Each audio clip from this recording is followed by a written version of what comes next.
The Wizard in the Woods by Jean Ewer, read by Brian Cant. Chapter 1.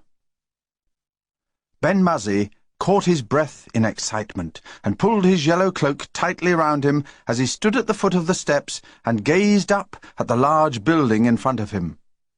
There was a sign over the front door which said, "Grand Order of Wizards." Each letter was made up of thousands of coloured stars, all winking and blinking and flashing. Ben-Muzzy had been inside the building only once before. That was when he had taken his very first examination in simple magic and been enrolled as a second-class junior wizard. He had been given a yellow cloak and a tall black hat, like a church steeple, and a book of easy spells, and he had taken his wizard's oath.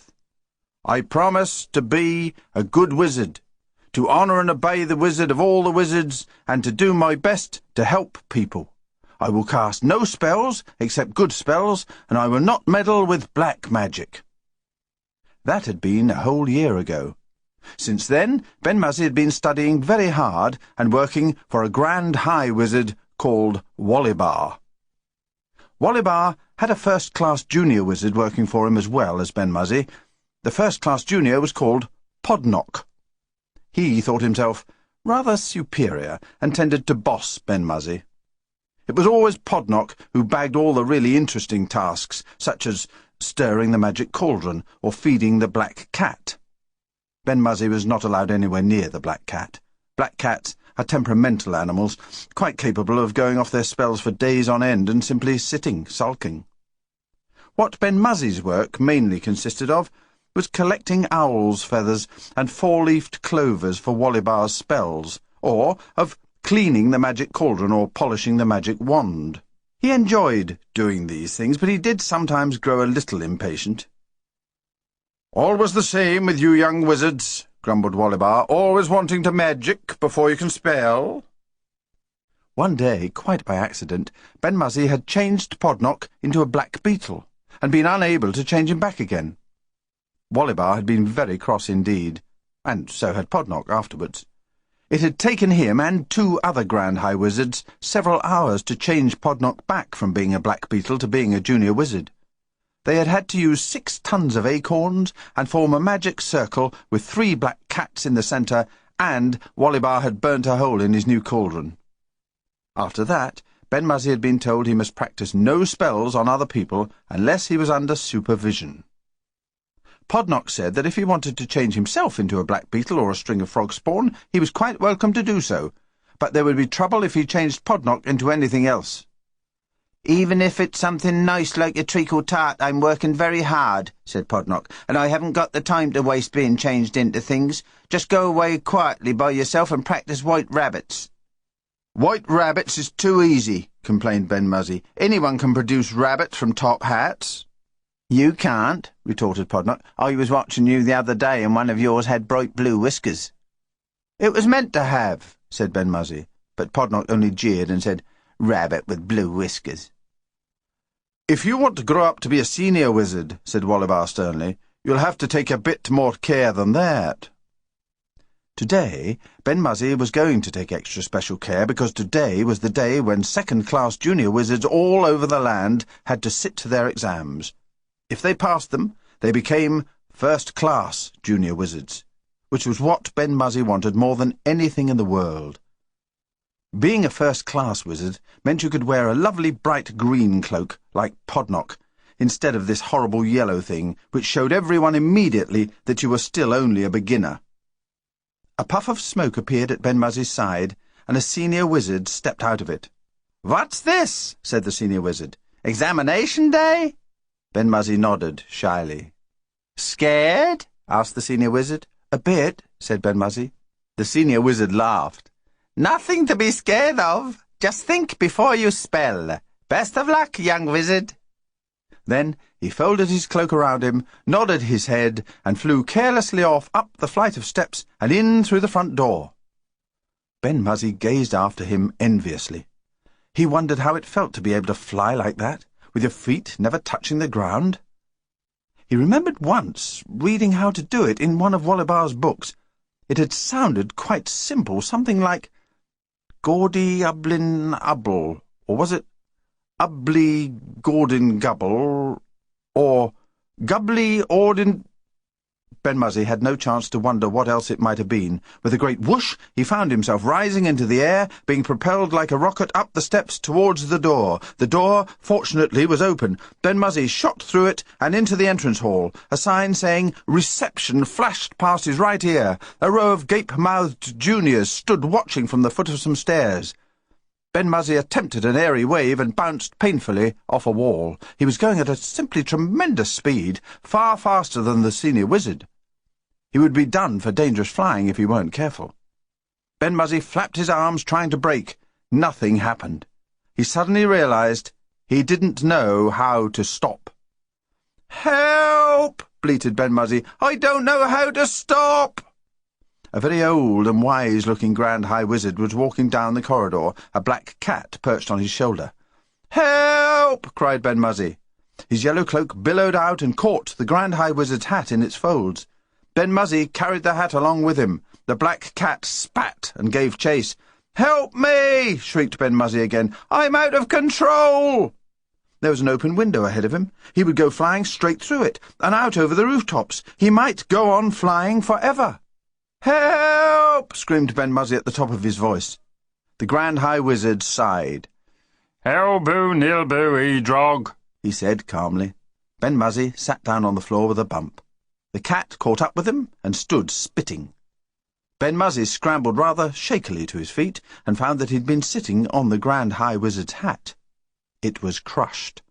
"Is that my hat?" said the Grand High Wizard, glaring. "What a shocking business! That hat was new only last week. You young wizards really ought to be more careful." I'm spellfully sorry," stammered Ben-Muzzy. If you know a spell that will uncrush it again, I'll say it for you." "Thank you," said the Grand High Wizard coldly. "I prefer to say my own spells." He picked up the black cat and set it on his shoulder. "If I were you," he said, "I should stick to white rabbits in future. Leave the more complicated business to your elders and betters." Ben-Muzzy turned bright pink with shame. What a dreadful thing to have happened. He had knocked off a Grand High Wizard's hat, a new hat. He had sat on the hat, he had crushed the hat, and he had probably upset the black cat so much that it would refuse to help with any spells for weeks to come. He was lucky the Grand High Wizard hadn't taken him to the magic court for punishment. Crestfallen, Ben-Muzzy crept round the corridors in search of the examination room. On the way he passed another second-class junior, proudly carrying a new green cloak over his arm. In half an hour's time, if only he could manage to do all his spells correctly, he too would be carrying a new green cloak. The thought cheered him up and made him feel a little braver. Briskly he stepped out down the passage until he came to a notice which said, "Junior Examinations in here." The door opened by itself as Ben-Muzzy approached. Inside the room sat a master wizard wearing spectacles and a white beard. "Second-class wizard Ben-Muzzy," he said. "You're 5 minutes late. Wizards should never be late." Ben-Muzzy grew hot and red. "I lost my way," he mumbled. "Lost your way?" The master wizard raised his eyebrows. "How could you possibly lose your way? There's a large signpost in the front hall." Ben-Muzzy wondered whether or not he should explain that he had flown through the front hall so fast that he had not had time to notice any signposts. But before he could make up his mind, the master wizard had pulled out a list of questions. "Now then," he said, "take a seat, Ben-Muzzy, and we shall see how much you know. First question. Which way does a magic circle move? To the left or to the right?" "Well, that depends what sort of spell it is," said Ben-Muzzy. He knew all about magic circles. "If it's a spell for doing things, then the circle moves to the left. But if it's a spell for undoing things, the circle moves to the right." "Quite correct. Can you give me an example of a spell that undoes something?" Ben-Muzzy thought for a moment. "Yes," he said. If you sat on someone's hat and crushed it, and you wanted to get it back into the right shape again, that would be an undoing sort of spell." "Excellent," said the master. "Most imaginative. I shall give you full marks." The questions went on for another 10 minutes. There were 20 of them in all, and Ben-Muzzy knew the answers to 18. He felt quite pleased with himself. Then the master said that it was time for some practical work, and immediately Ben-Muzzy's insides began trying to tie themselves in knots. He really must remember all his spells correctly and not make stupid mistakes. It would be too dreadful if he produced rabbits with blue whiskers, and worse still if he turned the master into a black beetle. "Don't look so worried," said the master. "I'm not going to ask you to go flying or anything like that."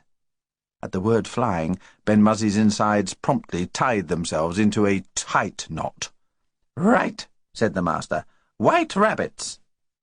In the next few minutes, Ben-Muzzy succeeded in producing 2 rabbits from a hat. One was admittedly a bit cross-eyed, but at least neither of them had blue whiskers. He grew a fine big sunflower from a daffodil bulb. It was a pink sunflower, but the master didn't seem to mind. And he made a list of names on a blackboard, disappear all by themselves, and come back again in roughly the right order. After that, the spells became more difficult. "The next thing I want you to do," said the master, "is something that most junior wizards seem to find quite amusing. I expect you've already practiced a bit by yourself. I just want you to make yourself invisible, walk across and open the window, come back and sit down, and then reappear. Can you do that, do you think?" Ben-Muzzy nodded happily. He was full of confidence now that he had managed to produce 2 white rabbits without a blue whisker between them. Why, he knew the spell for becoming invisible so well he could say it backwards. Unfortunately, he did say it backwards. Before his eyes, the master began to disappear. First his hands and feet, then his body, finally his face, until there was nothing left but his clothes. Ben-Muzzy watched, pink and horrified, as the clothes also faded into nothingness. There was a long silence, and then the master spoke. "You seem to have made a slight mistake," he said. Ben-Muzzy tried to say that he was sorry, but no sound would come from his mouth.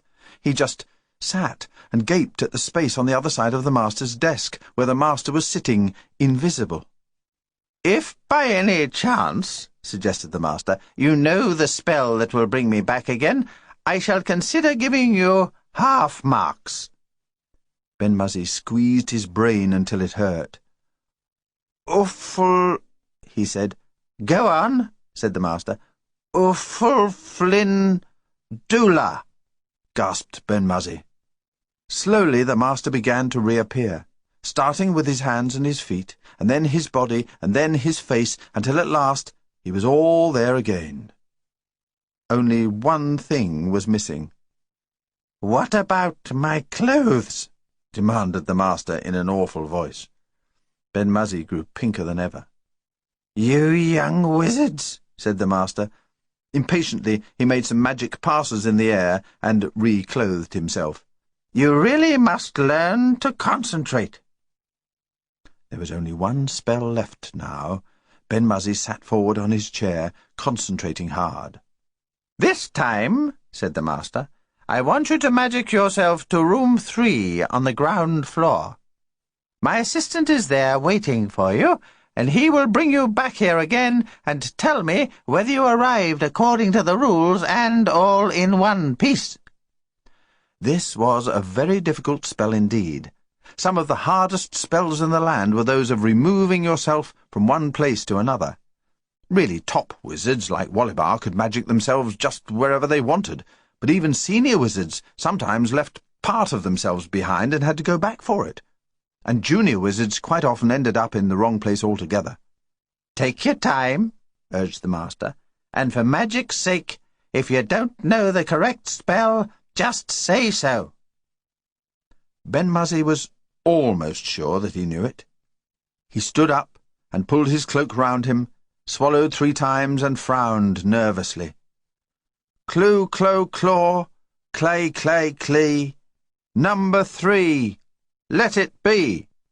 The master gasped and leapt from his chair, but he was too late. Ben-Muzzy, in a flash of blue light, had disappeared. "Bless my magic buttons," said the master. "Rabbit droppings and horsehair. Wherever has he gone?" They searched the entire building for him, but he was nowhere to be found. All the grandest high wizards from all over the land were called to an urgent conference, but there was nothing they could do about it. Ben-Muzzy had vanished, and no one knew where. Chapter 2. Ben-Muzzy picked himself up and stared round in dismay. What had happened to him? 1 minute he had been standing in front of the master wizard. The next he was sitting on the ground in a place that he had never seen before. He seemed to be in the middle of a thick forest. All about him were trees, tall and dark and gloomy. In the distance he could hear the ripple of water, and from somewhere quite close the sound of a woodpecker noisily drilling holes in a rotted tree stump. "Where am I?" wailed Ben-Muzzy. Nobody answered, save the woodpecker. "Tee-hee-hee-hee!" shrilled the woodpecker, clinging to its stump. "Ah!" added a crow from a nearby branch. Ben-Muzzy took a few steps in one direction, then a few steps in another. Then he stopped and called. "Hello? Is anybody there?" "Only me," cackled the woodpecker, preparing to start drilling again. "Ah, and me," said the crow. Ben-Muzzy stood very still and sniffed at the air. There was something about it that was not quite right, something that made his hair prickle beneath his hat. It didn't smell bad, but it certainly didn't smell like home. A terrible and terrifying thought suddenly came to him. Was it possible that he, second-class junior wizard Ben-Muzzy, had accidentally stumbled on a piece of magic so powerful that it had transported him to another land? He knew that there was such magic, for Grand High Wizards like Wollibar used it all the time. The difference was that Grand High Wizards used it on purpose, and Ben-Muzzy had used it by mistake. And Ben-Muzzy wasn't at all sure that he knew the correct spell for taking himself back again.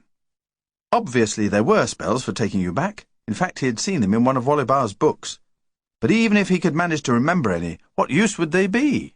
All the really big important spells he had ever read about needed 3 people to form a magic circle. And where was he going to find any people in this strange land? Ben-Muzzy sank onto a patch of moss at the foot of a tree and burst loudly into tears. He was lonely and frightened, and he didn't know where he was. The woodpecker looked across at him angrily and flapped its wings. Such a disturbance in the middle of mealtime. "Ah!" said the crow. Ben-Muzzy just went on crying. Joel and Gemma were walking through the woods on their way home from school. They were arguing. They often argued. "I want a sheepdog," Gemma was saying. "Old English sheepdog, like in Peter Pan." "Sooner have a Dalmatian," said Joel. "I don't want a Dalmatian, I want a sheepdog. If we had a Dalmatian, we could call it Spot, short for Spotted Dick. If we had a sheepdog, we could call her Flossie." Joel drew a deep breath and slashed with his hand at a clump of ferns. He and Gemma were twins. They looked very alike, with their dark curly hair and brown eyes, but that didn't stop them quarrelling. "Why don't we have 2 dogs?" said Gemma. "'Cause they wouldn't let us." "They might if we asked." Joel said, "Humph." He didn't sound very hopeful. "Let's go and see if there's any fish in the stream." A boy at school had told him he had seen a whale in it the other day. That was nonsense, of course. You didn't get whales in streams. Still, he must have seen something. "You know Graham Roberts," he said. "He told—" "Shh!" Gemma had suddenly stopped, her head tilted to one side. "What's that?" Joel also stopped. He also tilted his head to one side. "Sounds like someone crying," said Gemma. Gemma was right. It did sound like someone crying. "Come on," said Joel. "Let's go and see." Joel set off at a run, followed closely by Gemma. They reached a clearing and stopped in amazement. Crouched under an oak tree, sobbing as if his heart would break, was the strangest little being wrapped in a yellow cloak. On his head was a tall black hat. On his feet which could just be seen poking from under his cloak, he had a pair of bright red party slippers with curly toes. For a moment the twins were too surprised to say anything. Gemma, as usual, was the first to recover. "Must be in fancy dress," she whispered. "Could be a man from Mars." The woodpecker at this gave a loud shriek of laughter. Ben-Muzzy stopped crying and looked up. His eyes widened, and he stared very hard at the twins, as if he had never seen anything like them before. Gemma stepped forward. "Do you mind not staring at us like that?" she said. She said it quite politely. "We don't like people staring at us just because we're twins." "Twins?" said Ben-Muzzy. "Almost identical, but not quite," Joel told him, "and I'm 5 minutes older than she is. And we think it's very bad manners to stare," added Gemma. "We can't help being twins. We didn't ask to be twins. We just are." "I beg your pardon," said Ben-Muzzy humbly. "I didn't realise." "That's all right," said Gemma. "What are you crying for, anyway? Have you lost something? Or are you a man from Mars?" Ben-Muzzy shook his head. Tears came into his eyes, and he wiped them away with a corner of his cloak. "I'm a wizard," he said. Joel and Gemma looked at each other. "You mean you're dressed as a wizard?" said Gemma. To Joel she added, "I told you he was in fancy dress." "Were you going to a party?" said Joel. "I was taking my exam," said Ben-Muzzy, "only I said the wrong spell, and now I'm lost, and I don't know how to get myself back." "We'll help you," said Gemma. "Do try and stop crying. You'll give yourself the most awful headache." "But I'm lost," wept Ben-Muzzy. "You can't be very lost," said Joel. 3 Halfpenny Wood was only a small sort of wood, not at all the sort of wood that people got lost in. "But I don't know where I am." "You're in 3 Halfpenny Wood, and if you go in that direction," Joel pointed straight ahead, "you'll get to Tanner's Lane, and if you go in the other direction," he pointed back along the path, the way that he and Gemma had come, "you'll get to the main road." Ben-Muzzy received this information in silence. It was good to know where he was, but it didn't really help him. "Where have you come from?" said Gemma. Ben-Muzzy picked up a corner of his cloak and blotted at his eyes. "I've come from the land of wizards." There was a pause. This time the twins avoided looking at each other. "The land of wizards," said Joel. "Where exactly would that be?" said Gemma. "I don't know." Ben-Muzzy's tears burst forth again. "If I knew where it was, I might be able to get back there." The twins waited a moment in embarrassed silence as Ben-Muzzy wept into the corner of his cloak. Suddenly, very loudly, Joel spoke. "There are no such things as wizards," he said. "Yes, there are."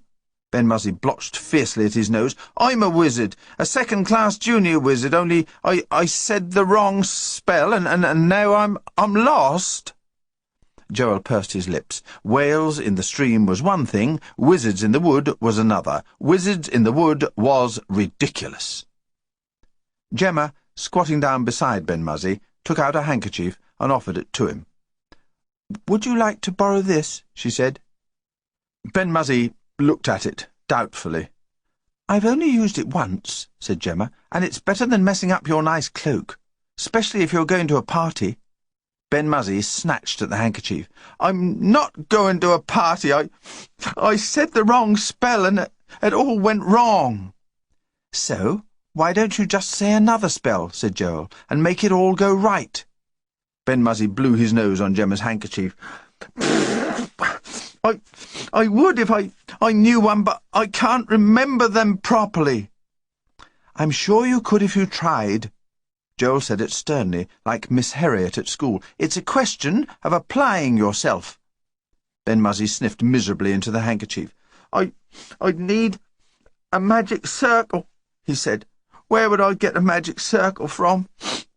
He looked at the twins, and for the first time a small flicker of hope appeared in his eyes. "I suppose you wouldn't like to be one?" he said. Gemma beamed. "Of course we would. We'd love to." Joel was more cautious. After all, it was nearly tea-time. "What exactly is a magic circle?" he said. "What is a magic circle?" Ben-Muzzy was shocked. He had thought everyone knew about magic circles. Didn't these twin people go to school? It's 3 people holding hands while one of them says a spell. That sounds like a nice game, said Gemma. Joel, privately, thought it sounded rather silly, rather childish. Of course, you really need 3 black cats, said Ben-Muzzy. 3 black cats, or a magic cauldron to stand in the middle. Gemma looked grave. I'm afraid we don't have any of those. We might be able to borrow a saucepan. Would a saucepan do? Not unless it was magic, said Ben-Muzzy. Really, these people didn't know anything. A saucepan was a saucepan. A cauldron was a cauldron. Oh dear, said Gemma. It's all right. There are ways to get round it. In an emergency, substitute 3 oak trees. Oh, well, we've got plenty of those. They're a bit old-fashioned, of course. No one uses them very much these days, but they did in my grandfather's time. My grandfather, said Ben-Muzzy, unable to resist the temptation to do a bit of showing off, was a grand high. Ours is a doctor, said Gemma. He works in a hospital. So does our dad. Never mind all that, said Joel. Let's talk about this magic circle thing. What's supposed to happen when you've said the spell? Well, if it works properly, said Ben-Muzzy, if I've remembered it properly, we'll be back home before you can say abracadabra. You'll be back home, Joel said, but where shall we be? It was all nonsense, of course. Wizards and spells and abracadabra. He wasn't pretending he believed any of it. Do we stay here, or do we go with you? Oh, you'd come with me, Ben-Muzzy said it quite happily. But there's no need to worry. Wollibar could get you back easily enough. He knows all kinds of spells. Who's Wollibar? He's the grand high that I work for. It wouldn't take him 2 shakes of a gnat's tail to send you back. Of course, we have only your word for that, said Joel. It sounded rather risky to him, which was to say it would sound rather risky if there was anything in it, which, of course, there wasn't. On the other hand, somewhere in the distance, a church clock struck the hour. That decided him. Look here, he said, we can't make magic circles just now. We've got to get home for tea. Maybe tomorrow. Ben-Muzzy's face began to crumple. All right. Joel humped his school bag over his shoulder. We'll let you know. We really do have to be going now, said Gemma. Our mother will be starting to worry. I expect, she added, that yours will too. Why don't you go home and have tea, and we'll play at magic circles in the morning? It's Saturday tomorrow. We could play all day if you wanted. As the twins moved off, Ben-Muzzy made one last desperate plea. I could do you 2 white rabbits out of a top hat. Sorry, said Joel. Don't want 2 white rabbits. Ben-Muzzy's face fell. He stood miserably in the clearing, twisting Gemma's handkerchief round one of his fingers. I'll tell you what, said Gemma. She turned. You couldn't do us a dog out of a top hat? A dog? Ben-Muzzy put his finger to his mouth and chewed nervously on the handkerchief. He wasn't too sure about dogs. He supposed it could be done, although, as far as he knew, no one ever did produce dogs from top hats. After all, what would be the point of it? Well, he said slowly, I could try. A big shaggy dog with hair all over its eyes, said Gemma. A white dog, said Joel, with spots. You keep out of it, said Gemma. It was my idea, not yours. Ben-Muzzy held up a hand. You're confusing me, he said. Just wait a minute and I'll see what I can do. He stood up, wrapped his cloak round him and walked to the centre of the clearing. Obbledy, doubledy-gook, he said. Immediately, a shiny black top hat appeared in his hand. So, he is a wizard, said Joel. How extraordinary. Shh, said Gemma. You're interrupting the spell. Ben-Muzzy made a few magic passes over the hat. Fill-a-van, full-a-van, up we go! The hat flew into the air. Clouds of smoke filled the clearing.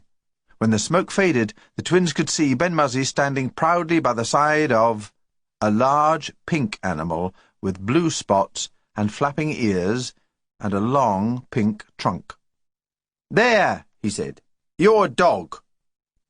That's not a dog, said Joel. That's a baby elephant. a pink baby elephant with blue spots on it." "Oh." Ben-Muzzy's proud smile faded. "I thought it was a dog." "Well, it's not," said Joel. "It's an elephant." Gemma suddenly went racing across the clearing. She threw her arms about the strange pink animal and planted a fond kiss on the end of its trunk. "Who cares? It's the most beautiful elephant, so pretty. What a clever thing to do, producing an elephant out of a hat. You wouldn't think that an elephant would fit into a hat." Ben-Muzzy beamed at her gratefully. "So will it be all right, instead of a dog?" "Well—" Gemma looked at Joel. Joel looked at the elephant. "Well, I wouldn't mind keeping an elephant," he said, "but I don't know what our parents'll say. The trouble with elephants is they eat such a lot." Ben-Muzzy nodded sadly. An air of deep dejection hung over him. "We could always ask," said Gemma. "Let's all go home and take the elephant with us and see what they say." "Me too?" asked Ben-Muzzy, cheering up. "All of us," said Gemma. She tugged at one of the elephant's ears. "Come along, Flossie." "Spot," snapped Joel. "Flossie," snapped Gemma. "Spot," snapped Joel. "Flossie," said Gemma. "And that reminds me," she turned to Ben-Muzzy, "we don't know what your name is." "It's Ben-Muzzy," said Ben-Muzzy. "What a very nice name," said Gemma. "I'm Gemma, and this is my brother Joel. And this is our elephant, Flossie. Spot, Flossie." They set off through the woods together, Joel and Gemma and Ben-Muzzy, with the pink and blue elephant ambling along in their wake. Chapter 3. They left Ben-Muzzy in the greenhouse. "You'll be nice and warm in here," said Gemma. "If we took you indoors, they'd only start asking questions. Besides," added Joel, "we've got our Gran staying with us. She might be scared if she saw a wizard." "I understand," said Ben-Muzzy humbly. "We won't forget you," Gemma assured him. "We'll save some of our tea and bring it out to you before we go to bed. What sort of things do wizards like to eat?" "Just about everything," said Ben-Muzzy hopefully. "Do they like sandwiches and bread and jam and chocolate cake?" "Yes," said Ben-Muzzy, "they like all of that." He wasn't sure what it was, but it sounded good. "OK," said Joel, "we'll see what we can do. We're going to go and put the elephant away now." They had decided not to show the elephant to their parents straight away. In their experience, grown-ups needed time to get used to things. As Joel had said, an elephant might come as a bit of a shock. They were rather doubtful about where to keep it in the meantime. "We can't leave it in the garage," said Gemma, "in case it sits on the car. And anyway, Dad would see it when he got back." At the moment, the elephant was standing in the lane outside the back gate, with its trunk hanging over the fence. "Do you suppose," said Gemma, "that it would go in the shed?" They opened the gate, and the elephant obligingly squeezed itself through the narrow opening. There wasn't much room for it in the shed, but at least it could sit down, or stand, or turn in a circle. "It's only for tonight," said Gemma, "and we can bring it some buns after tea." Joel was rather thoughtful on his way up to the house. "If we're going to feed elephants and wizards," he said, "it's not going to leave very much for us, is it?" Tea was already on the table. Joel was relieved to note that there was a lot of it. "You're late," said their mother. "I thought I told you to come straight home." "We were looking for whales in the stream," said Joel. He helped himself to a handful of bread and butter and reached out for the sardines. "Whales," said his grandmother, "live in the sea, not in streams. I should have thought a boy your age would have known that." "People say they don't live in streams," said Gemma, "like people say there aren't such things as fairies." "Or wizards," she added, spreading 4 slices of bread and butter very thickly with jam. "But there might be." The twins' mother was frowning at their heaped-up plates. "Are you really going to eat all that?" she said. "I'm jolly hungry," said Joel. He slipped 3 of the slices of bread and butter onto his lap, folded them in half, and worked them round one by one to the back pocket of his jeans. "You know this dog," he said, "this dog you said we could have for our birthday? If we decided we'd rather have some other sort of animal, would that be all right?" "Why?" said his mother, automatically suspicious. "What other sort of animal had you in mind?" "Elephants," said Gemma. "Well, of course, if you're going to be silly. Gemma, I do wish you wouldn't bolt your food like that. You had 4 slices of bread and jam on that plate a second ago." "I'm a very fast eater," said Gemma. "May I have some chocolate cake?" Joel reached out for some more sardines. "What if we happened to find one?" he said. "Find what?" "An elephant. Then it would go straight to the zoo. Even if it was only a small elephant? Whatever size elephant it was." "But why?" said Gemma, wondering if Ben-Muzzy would object to eating bread and jam and chocolate cake all mixed up together. "Because small elephants grow into big elephants and eat far too much, just as you are." The twins' mother snatched up the plate of chocolate cake just as Gemma's hand closed over another slice. "You'll make yourself sick." "I'm hungry," said Gemma. Her grandmother sniffed. "When I was young," she said, "we were never allowed more than 1 slice of cake for our tea." Next morning, while the twins were still in bed, a most terrible scream rang through the house. They rushed out at once onto the landing, struggling into their jeans and sweaters. The door of their grandmother's room was open. Their father was hovering at the entrance. Their mother was inside. "What's the matter with her? What's the matter with her?" their father was saying irritably. "She says she saw a pink elephant in the garden." "Pink elephant?" "That's what she says. A pink elephant with blue spots." "Acid indigestion," snapped the twins' father. The twins giggled nervously. Their father turned on them. "Don't you two start. You can come downstairs with me and help get the breakfast while your mother looks after your gran." Meekly, the twins followed their father downstairs. "How did it get out?" whispered Gemma. "Don't ask me," said Joel. "I suppose you didn't shut the door properly." "I didn't shut the door," said Gemma. "You did. Or didn't," she added, "as the case may be." Joel opened his mouth. He was interrupted by an angry roaring. "Who's been playing in my rose bed?" roared the twins' father. Dropping the kettle, which he had been filling at the sink, he tore open the back door and raced out. Full of foreboding, the twins crept after him. The garden was in a state of fearsome confusion. The roses had been trampled on, the grass had been rolled on, a fence had been knocked down, and all the heads had disappeared from their mother's prize dahlias. "It must have been hungry," suggested Gemma. Their father strode down the path towards the back gate. The twins stood, undecided, in the middle of the mud patch that had once been a smooth lawn. "Psst! Psst!" Ben-Muzzy was beckoning to them from behind the compost heap. Keeping one eye on their father, they sidled over to him.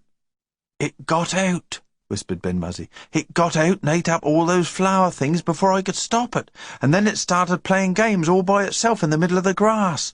I tried to get it back, but it wouldn't come." "So, where's it now?" said Joel. "Well," Ben-Muzzy blushed, "I tried to turn it into a dog for you, only something went wrong with the spell, and—" He drew out a hand from behind his back. "It turned into this instead." A small white mouse stared up at them out of beady eyes. It twitched its nostrils, then licked a tiny paw and began cleaning behind its ears. "I hope you don't mind," said Ben-Muzzy. The twins heaved a sigh of relief. "It's probably happier as a mouse," said Gemma. "That's what I thought," agreed Ben-Muzzy. He set it down carefully on top of the compost heap. "I can always make you a dog when we get back home." "Watch out! Dad's coming back," said Joel. "You wait there, Ben-Muzzy, and we'll meet you after breakfast." The twins' parents were very cross indeed at the state of their back garden. They strongly suspected that the twins were at the bottom of things. The twins usually were at the bottom of things, but, as their mother said, "I don't see how even the twins could have got hold of a pink elephant." After breakfast, they asked if they could take a picnic lunch to the woods and stay out until tea-time. "I suppose so," said their mother, "but you must promise to be back by 4:30 and not to speak to any strangers." That was all right. Ben-Muzzy wasn't a stranger. He might have been yesterday, but he wasn't today. "Could we have a really big lunch?" said Joel. "A really big lunch with sandwiches and things?" Their mother filled up their knapsacks with food. They had cheese sandwiches, and sausage rolls, and more chocolate cake, and nutty fruit bars, and 2 bananas, and an enormous bottle of orange squash. "Where do they put it all?" said their grandmother. The twins took their knapsacks, collected Ben-Muzzy from behind the compost heap, crossed the lane, and went into the woods. "So, where shall we do the magic circle?" said Joel. Ben-Muzzy looked rather pointedly at the knapsacks. "Before wizards can do spells," he said, "they have to have their breakfast. Breakfast is very important to wizards." "How awful," said Gemma. "I was forgetting you hadn't eaten. What would you like? Cheese sandwich, sausage rolls, chocolate cake?" "Yes, please," said Ben-Muzzy eagerly. He ate a little bit of everything and drank some orange squash, and then they walked further on into the woods looking for 3 oak trees. Ben-Muzzy said that the 3 oak trees had to grow close together so that they could form the magic circle inside them. "Cats and cauldrons inside," he said, "oak trees outside." Fortunately, the woods were full of oak trees. They soon found 3 that Ben-Muzzy said would be all right. "But I've got to remember the spell first. It's no use forming a magic circle if you don't know what spell you're going to use." Ben-Muzzy had spent all night in the greenhouse thinking about spells. He had dreamed about spells, and he had had nightmares about spells. In one of Wollibar's books, Magic for Coming and Going, there had been long lists of them. Spells of transportation, they had been called. Ben-Muzzy had learnt several by heart. The only trouble was that in spite of learning them by heart, he couldn't always remember quite where it was they transported you to. All he could do was hope for the best. If the first spell took them to the wrong place, he would just have to wait for his magic to come back and then try another one. "If at first you don't succeed, then spell again." That was what Wollibar said. Ben-Muzzy cleared his throat. "Very well," he said. "If you're ready." "We're ready," said Joel. "We're waiting for you. I hope you've got the spell right. We don't want any mistakes." Ben-Muzzy flapped his cloak in a careless gesture. "I have been apprenticed," he said, "to the highest in the land." "Didn't stop you getting lost," retorted Joel. Gemma dug her twin crossly in the ribs. "Shut up being beastly." They joined hands, and Ben-Muzzy told the twins to close their eyes very tightly and concentrate. He felt a little bit apprehensive, but very proud and self-important. Why, this was almost like being a grand high. For an awful moment he couldn't decide whether a spell for taking you back was a doing or an undoing sort of spell, and whether the circle should move to the left or to the right. But at last he decided it was probably a straightforward doing spell, because, after all, it wasn't quite the same thing as turning Podnock into a black beetle and then turning him back into Podnock again. 6 steps to the left, 6 steps to the right, chanted Ben-Muzzy. Then all the way round. Are you ready?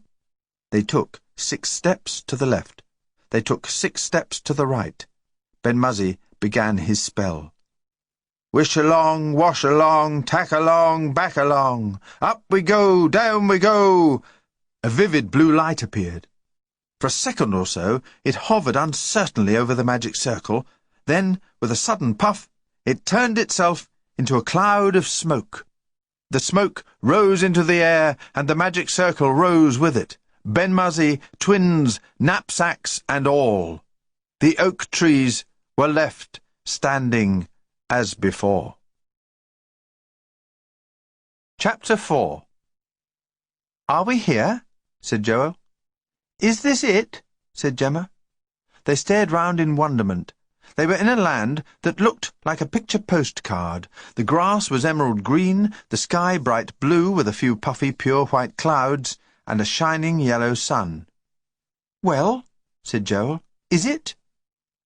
Ben-Muzzy did his best to look careless and unconcerned. "Is it what?" "Your place," said Gemma. "Where you were supposed to be taking us," said Joel. There was a pause. "Oh, dear," said Gemma. "I think something must have gone wrong." "Again?" said Joel. "So where are we then?" Ben-Muzzy swallowed. "I'm afraid I don't know. You don't know? You bring us somewhere and then say you don't know? Well, really, said Joel, this is a bit much. Ben-Muzzy hung his head. Don't cry, said Gemma. We can always have another go. Have another go, said Joel. Are you crazy? Well, what do you suggest? I think we ought to go home, said Joel. We'll make another magic circle and we'll just go straight back home. I've had enough of this. But we've hardly even started. I don't think that's fair. We promised Ben-Muzzy we'd help him. We ought at least to let him try out a different spell. Gemma turned to Ben-Muzzy. You do know different spells, she said, don't you? Oh, I know them, said Ben-Muzzy. So, what's the problem? Said Joel. Well, said Ben-Muzzy in a great big apologetic rush, when you form magic circles and do special sorts of spells like going to different places, it's all very complicated and uses up a great deal of magic. It's not like producing white rabbits out of top hats. Why, you could produce white rabbits out of top hats every single minute of the day if you felt like it, but spells for coming and going drain away all your magic. They're very powerful spells, said Ben-Muzzy desperately. I haven't even learnt them properly yet. In that case, said Gemma kindly, I think it's extremely amazing and brilliant that you can do them at all. Well, I don't, said Joel. Not if it means we've got to be stuck here for the rest of our lives. I hadn't thought of that, said Gemma, alarmed. No, and you don't have to, said Ben-Muzzy, cheering up slightly. No one said anything about being stuck here. It's only a question of waiting till the magic comes back into me again. Thank goodness for that, said Gemma. How long is it likely to take? Not long, said Ben-Muzzy. There's a little creeping back already. Will it go on creeping if you walk about, or do you have to lie down or something? No, I can walk about all right, said Ben-Muzzy. Great! Gemma twirled excitedly. Let's go and explore. Do you realise, she punched her twin on the shoulder, we could be in another world? They set off along a road which looked like green velvet, Gemma leading the way. An old lady was coming towards them. She looked quite an ordinary old lady, so that for a moment Gemma was disappointed. Suppose they weren't in another world at all, but simply in a different part of England, like Chipping Sodbury or Southend-on-Sea. She jabbed Joel in the ribs and prodded him forward. Go on, she said. Ask her. Excuse me, said Joel politely. I wonder if you could very kindly tell us where we are? The old lady smiled at him. Just keep on walking, she said, and in a few minutes you'll come to wishful thinking. Wishful thinking? Said Gemma. That's right. The old lady studied them a moment. Are you strangers here? In that case you'd better go straight to the reception office and ask for your wishes. Wishes? Said the twins together. What sort of wishes? Ben-Muzzy wanted to know. Oh, just ordinary wishes, said the old lady. Visitors' wishes. You're entitled to 3. She sighed, set her shopping basket on the ground, and took a bright red ping-pong ball out of her pocket. I wish the bus would hurry up and come, she said. The red ping-pong ball exploded with a tiny popping sound. Almost immediately, a small yellow bus appeared round the bend in the road. The old lady picked up her shopping basket and nodded cheerfully. Goodbye, she said. I hope you enjoy your visit. Ben-Muzzy and the twins walked on in thoughtful silence. Gemma was thinking, well, it's not Southend-on-Sea. Wow, said Joel at last. 3 wishes. I wonder if they'll work. Hers did, said Gemma. A grin spread itself over Joel's face. Let's go and get 'em quick before we have to move on. The twins set off at a jog. Ben-Muzzy followed rather more slowly. He wasn't sure that he approved of wishes. It seemed almost like cheating to a wizard. At the end of the green velvet road was a large sign which said, Wishful thinking. Please wish carefully. Careless wishing costs lives. A little further on was another sign which said, Reception office this way. Visitors register here. Joel and Gemma were already busy registering when Ben-Muzzy arrived. An important-looking man, sitting at a large desk, was taking their details. I don't know how long you're staying, he said, but you'll get your 3 wishes and not another wish more. If you choose to use them all up in the first 5 minutes, that's your problem.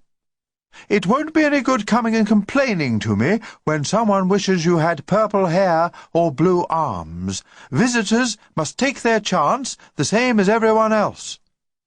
Blue arms? Thought Gemma. Why on earth would anyone wish a stupid thing like that? They do, said the man, reading her thoughts. You'd be surprised. He turned to Ben-Muzzy. I suppose you want some as well? He said. Ben-Muzzy gave his cloak a little hitch. I don't know that I do, he said. I'm a wizard. What would I do with wishes? Just as you like, but don't come whining to me when someone turns you into a walking stick. You might as well take them, said Joel. Gemma and I can use them if you don't want them. Incidentally, said the man, a word of warning. The penalty for stealing wishes is very severe. Anyone caught stealing a wish is taken to the High Court, where he is wished into being something useful, such as a children's paddling pool or a hospital bed, whatever we happen to be short of at the time. He stays like that for the rest of the year. Some people are never the same again. He handed Ben-Muzzy his card. I just thought I'd tell you, he said. They left the reception office and followed another sign which read, Collect your wishes here, with an arrow pointing down the road. There'll be trouble if anyone tries wishing me into a paddling pool, said Ben-Muzzy, setting his tall black wizard's hat at a jaunty angle. Why? Said Joel. What would you do? Suppose you got turned into a paddling pool before you could say a spell. Can wizards say spells when they've been turned into paddling pools? I don't know. Ben-Muzzy looked at Joel aghast. I never thought of that. Oh, this is horrible. I wish we'd never come here. Let's creep very quietly away where there aren't any people and just wait for my magic to come back. But don't you see, said Gemma triumphantly, there isn't any need for your magic to come back. We can collect our wishes and use them all except one, and then, when we've only got one left, we can wish ourselves wherever we want to. So we can. Ben-Muzzy beamed. What a very good idea. How clever of me to bring us here. But when they collected their wishes, they found that it was not as simple as Gemma had thought. They were each given 3 pink ping-pong balls and a card of instructions. On the card of instructions it said, Visitors' wishes, rules and regulations. 1. No visitor shall receive more than 3 wishes in the course of 1 year. 2. No visitor is allowed to take his wishes out of the country, nor use his wishes to take himself out of the country. 3. With reference to Rule and Regulation 2, above, any visitor attempting to make use of his wishes in said manner will be automatically transmuted. By order, Wish Master General. What's automatically transmuted? Gemma wanted to know. Automatically turned into something else, said Joel. Yes, like a paddling pool. Ben-Muzzy had gone glum again. Oh, this is horrible. Doesn't matter. By the time we've had 9 wishes and used them all up, your magic'll probably have come back. Gemma clutched at one of her pink ping-pong balls and screwed up her face with excitement. I'm going to wish for an old English sheepdog. No! Screamed Ben-Muzzy. Gemma stared at him. Why not? Because you won't be able to take it with you. Magic circles are for 3 people, not 4. If you wish for one of these sheep things, it'll make 4. Oh, all right then. I know. Gemma held out her ping-pong ball and closed her eyes tightly. I wish I had a rainbow hair flare in pink, lemon and purple. The ping-pong ball burst into nothingness. Gemma opened her eyes. Where is it? She wailed. She put up a hand. Oh! Draped over Gemma's head was a long, silky wig in violent stripes of different colours. On the top of it was a frilly pink pom-pom. Oh, brilliant! Cried Gemma. She'd wanted a stripy wig for ages, but her mother had always shuddered and said no. I wish I'd got a mirror. You idiot! Screamed Joel, but it was too late. With a loud pop, another of Gemma's ping-pong balls had exploded. Well, at least I can see myself, said Gemma. looking at her stripy wig in a small hand mirror which had just conveniently appeared. Ben-Muzzy stood watching gloomily. "This is horrible," he said. "I think it's fun," said Gemma. They walked on down the main street. A man was standing at the corner, holding half a dozen ping-pong balls. "He's going to make a wish," whispered Gemma. "Let's stay and see what he wishes for." The man held up one of the ping-pong balls. "I wish," he said in bored tones, "that the sky would fall down." Immediately there was a rushing sound, and a large chunk of blue hit the ground with a thump. Looking up, Gemma could see quite clearly that there was a small hole in the sky, with blackness showing through it. The man held up another ping-pong ball. "Now I wish it would go back again," he said simply. The chunk of blue rose up into the air. Gemma watched it flying higher and higher until at last it fitted itself neatly into the hole. "Well, really," she said, "what a stupid wish!" The man looked across at her. "Do you mind?" he said. "What business of yours is it, anyway? I've a good mind to wish you into an earthworm. In fact, I shall if there's any more rudeness." Gemma gulped. I beg your pardon," she said. "I didn't mean to be rude. It's just that I've never seen anyone make a bit of the sky fall down before." "I do it all the time," said the man, yawning. "One likes to have a hobby of some sort."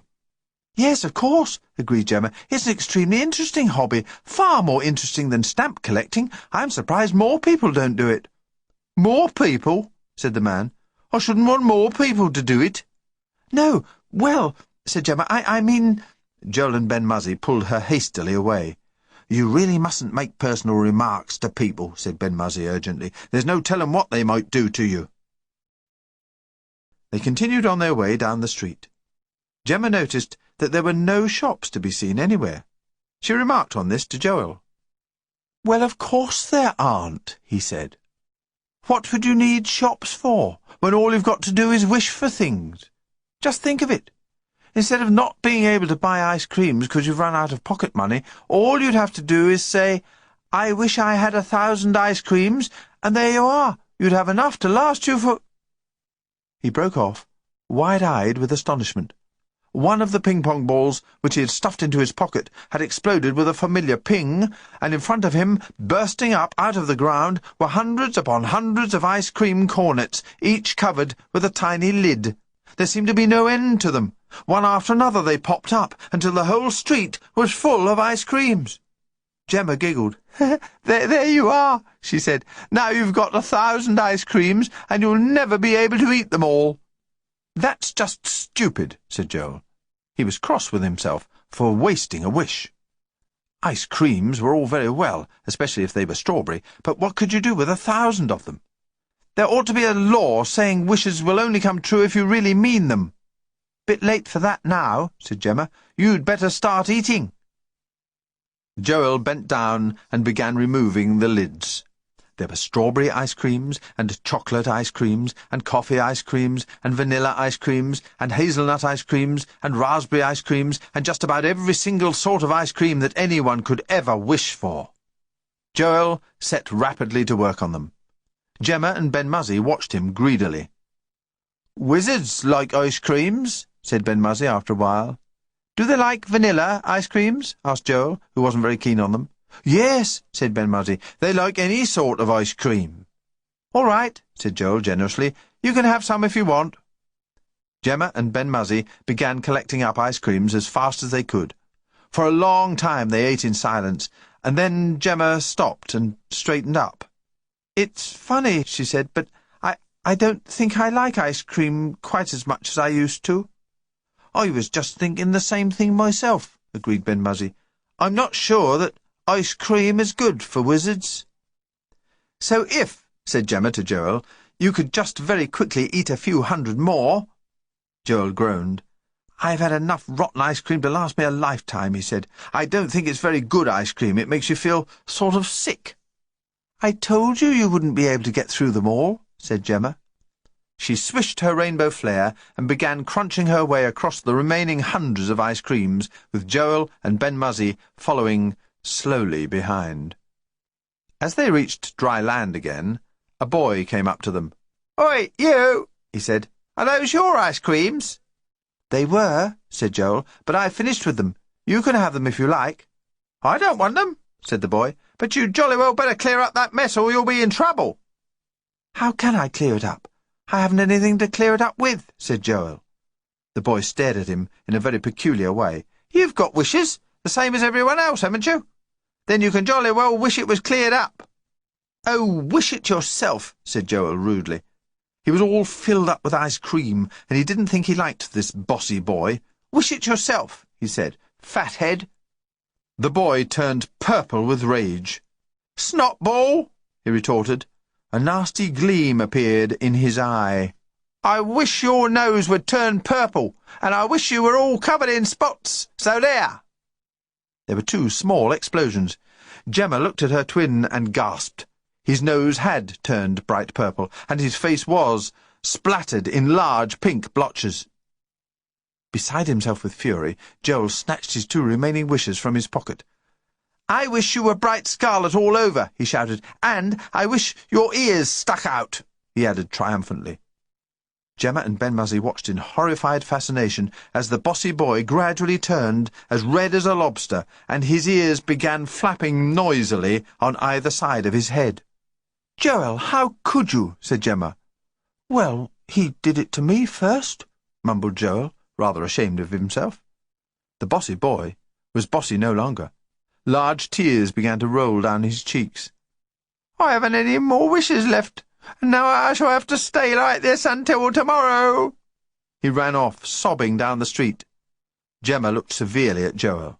"Yes, and you jolly well deserve to stay like that too, all purple and spotty." "Am I really all purple and spotty?" asked Joel anxiously. He grabbed at Gemma's mirror and gave a loud howl. "It's your own fault," said Gemma. "I don't see why I should waste my last wish getting you put right again." Joel bit his lip very hard. Ben-Muzzy took pity on him. "Here," he said, "wizards don't need wishes. You can have mine, so long as you promise to use the last one for wishing us away from this town and out into the country where there aren't any people. But make it near trees." Joel snatched eagerly at Ben-Muzzy's 3 ping-pong balls. "I wish my nose would go back to being its normal colour, and I wish all the spots would go away," he gabbled. He turned to Gemma. "Am I all right again?" "I suppose so," said Gemma, watching critically as the purple faded and the spots disappeared. "Now get us away from here," urged Ben-Muzzy. "Quickly, before you have a quarrel with someone else." Joel clutched the last ping-pong ball firmly in his hand. "I wish we were out in the country, near some trees," he said. For a moment, nothing happened. Then, slowly, everything around them was blotted out by a thick mist, and Gemma clutched at her twin's hand and held on to it very tightly. When the mist cleared, they found themselves standing on a hilltop, surrounded by emerald-green fields. Ben-Muzzy gave a sigh of relief. "Look," he said, pointing. "There's a wood over there.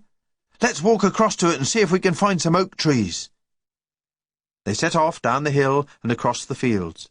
The wood was further away than they'd thought, and, by the time they reached it, Gemma was feeling hot and tired and a little bit sick. All the ice cream she'd eaten seemed to be churning round inside her in a most disagreeable way. They entered the wood and began searching for oak trees. "My magic has definitely come back," said Ben-Muzzy happily. "I feel simply full of magic. I feel as if I could do absolutely any sort of spell that anyone cared to ask me." Gemma groaned. "I wish I didn't feel so sick," she said. "Perhaps you could think of a spell for making people that have eaten too much ice cream not to have eaten too much ice cream, if you know what I mean. Perhaps—" She broke off with a squeak and clapped her hand to her pocket, just as the last of her ping-pong balls exploded with a tiny pop. "Oh," wailed Gemma at the top of her voice. "Oh, I've gone and wasted my last wish, and I was going to wish for a Cindy boutique like Tracy Onslow's got." Joel smiled smugly. He couldn't help feeling just a little bit pleased that his twin had been as foolish as he had. "You shouldn't have eaten so many ice creams," he told her. If you hadn't eaten so many ice creams, you wouldn't have felt sick, and then you wouldn't have had to wish that you didn't feel sick, and then you wouldn't have wasted your last wish, and— "Whoops!" exclaimed Joel in amazement. Not looking where he was going, he had bumped headlong into a small fat man wearing yellow check trousers who was coming up the narrow woodland path towards him. Joel sat down with a bump on one side of the path. The fat man sat down with a bump on the other. Unfortunately, he sat in a large pool of muddy water. "Look what you've done to my trousers!" he cried shrilly. "Oh, just look what you've done to my trousers! They were new trousers. I only wished for them yesterday. Now I shall have to waste another wish getting another pair. Bless my soul, how can you be so careless?" "I'm sorry," said Joel, though it had been as much the man's fault as his. "Sorry? Sorry? What's the use of being sorry? That won't make my trousers clean again, will it?" "I'm ever so sorry," said Joel again. Gemma and Ben-Muzzy were hiding amongst the trees, frantically beckoning Joel to follow them, but the fat man caught him by the arm and held him back. "Don't just stand there saying you're sorry. Do something about it. Wish me a new pair." I can't," stammered Joel. "I haven't any more wishes left, and I'm only a visitor, and— "I see," the fat man breathed heavily. "I see. You come here to a land where you don't belong, you ruin other people's new trousers by pushing them into puddles of mud, and then you refuse to do anything about it." His voice was shriller than ever. It was plain that he was extremely angry. "Well, I don't like that sort of behaviour, and what's more, I won't put up with it. Little boys like you need punishing. I wish you were a puddle of mud yourself, sir, and a very good day to you, sir." The fat man whisked himself crossly away through the woods as Gemma gave a terrified scream and clutched at Ben-Muzzy. Instead of one puddle, there were two, and one of them was Joel. "Oh!" Gemma burst into tears of horror. "What are we going to do? We haven't any wishes left." Chapter 5. "Don't cry," said Ben-Muzzy. "Please don't cry. There must be something we can do, if only I can think of it." Ben-Muzzy was feeling guilty. He was the one who had brought the twins here. "You're supposed to be a wizard," sobbed Gemma. "Can't you say a spell and bring him back?" Ben-Muzzy remembered the time he had turned Podnock into a black beetle by mistake. He remembered that Wollibar had had to call in 2 other grand highs before he could turn him back into being Podnock again. "It's extremely advanced sort of magic," he said. "I haven't really got to that stage yet." "But surely you could try," pleaded Gemma. "It wouldn't hurt just to try." Ben-Muzzy pursed his lips. "You never know what's going to happen when you start playing about with spells like that. I might turn him into almost anything." "Well, whatever you turned him into," said Gemma, starting to cry again, "it couldn't be worse than a puddle of mud." Gemma walked over to the puddle and sank down by its side. Her tears splashed mournfully into it.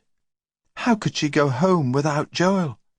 He was her twin, and everyone knew that twins meant something special to each other, even if they did spend most of their time quarrelling. Ben-Muzzy cleared his throat. "You really need a magic circle," he said, "and some black cats. But if you're willing to take a chance—" Gemma sniffed miserably. "I'll see what I can do, but just remember, I can't promise anything." Ben-Muzzy removed his hat and set it on the ground. Then he closed his eyes and began walking round it in a circle, chanting to himself. "Iggly, oogly, wobbly, ub, into a boy this puddle of mud.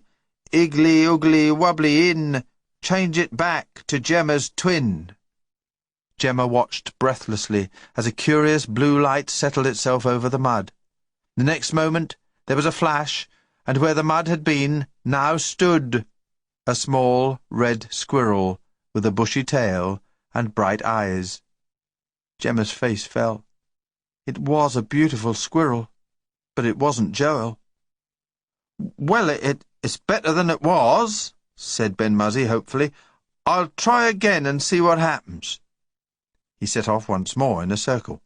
For a few moments he was silent and frowning, and then again he began chanting, Iggly oogly wobbly whirl, into a boy turn this squirrel. Iggly oogly wobbly in, change it back to Gemma's twin. The squirrel disappeared in another flash of blue light. In its place appeared a fluffy yellow chick. Tears began rolling down Gemma's face again. Ben-Muzzy wiped a hand across his forehead. "I'll try once more," he said bravely. "This is using up an awful lot of magic." "Perhaps you're doing it wrong," suggested Gemma between sobs. "I'm not doing it wrong," said Ben-Muzzy. "It's the right spell. It's just that it's not powerful enough. I told you it needs a magic circle to make it work properly." He began chanting again. "Iggly oogly wobbly ick, into a boy change this chick. Iggly oogly wobbly in, change it back to Gemma's twin." Gemma gave a scream. The fluffy yellow chick had changed into a brown, stripy caterpillar. "Oh, stop it, she begged. "You're making him smaller and smaller." "I'm sorry," said Ben-Muzzy. "It must be all the magic I'm using up. The spell gets weaker each time I say it." "Then you'd better not say it any more." Gemma picked up the stripy caterpillar and set it on the back of her hand. "We must do something quickly. He'll be changing into a butterfly before we know where we are." Ben-Muzzy settled his hat back on his head. He had the impression that his head was definitely shrinking. "There's only one thing for it. We'll have to walk round until we find someone who's willing to make a magic circle with us. A dog or a cat would do if we can't find a person. Animals are quite good at magic circles." "And then what?" said Gemma. "Then we can all go home," said Ben-Muzzy simply, "and Wollibar will be able to change him back again." Gemma thought about it. She shook her head. "I don't think that's a good idea. Suppose you can't remember the proper spell again. We'd end up goodness knows where, and Joel would still be a caterpillar, and you'd just go on making him smaller and smaller until he disappeared altogether." "So? What do you suggest we do?" asked Ben-Muzzy rather sulkily. "I'll tell you what we're going to do." Gemma stood up, still holding the caterpillar. "We're jolly well going to go and steal a couple of wishes." But they'll turn us into paddling pools," gasped Ben-Muzzy. "No, they won't," said Gemma. "That's why we're stealing two. With the first one, we're going to wish ourselves right at the edge of this horrid place, because it must have an edge somewhere. Then, as soon as we're safely out, we can wish Joel back to being himself again." "But that's against the rules," said Ben-Muzzy. Gemma tossed her head. "You think I care about them and their stupid rules?" "You will when you've been automatically transmuted." Gemma frowned. She had forgotten for the moment what automatically transmuted meant. "You know what'll happen," said Ben-Muzzy. "The minute you steal a wish and wish us somewhere else, the person you stole it from will simply wish us straight back again, and then we'll both be turned into paddling pools." Gemma hadn't thought of this. "Oh," she said, "you've just got a thing about paddling pools." "Well, I don't want to be turned into one," said Ben-Muzzy. "Neither do I," said Gemma, "so we'll just have to be extra careful and make sure we do it without anyone noticing. Of course, if you were a real wizard, you could make yourself invisible." "I am a real wizard, and I can make myself invisible." Ben-Muzzy drew himself up very straight and stiff. "I did it for my exam. At least," he remembered, "I nearly did it. I would have done it if I hadn't said the spell backwards. But I know how to say it forwards, all right." "Well, there you are," said Gemma. "It's easy as pie. You can make yourself invisible and steal a couple of wishes without anyone noticing a thing. Let's go and do it immediately." She set off through the woods with Joel in one of the pockets of the knapsack and Ben-Muzzy trotting unhappily by her side. "The thing is," he said, "I've only just about got enough magic left. I won't have enough magic left to bring myself back again." "Well, that's all right," said Gemma. "You can stay invisible until you get some more." "But it isn't good for you to remain invisible too long," said Ben-Muzzy. "A friend of Podnock's once knew a wizard that turned himself invisible and stayed like it so long he couldn't ever get back. He had to be invisible for the rest of his life.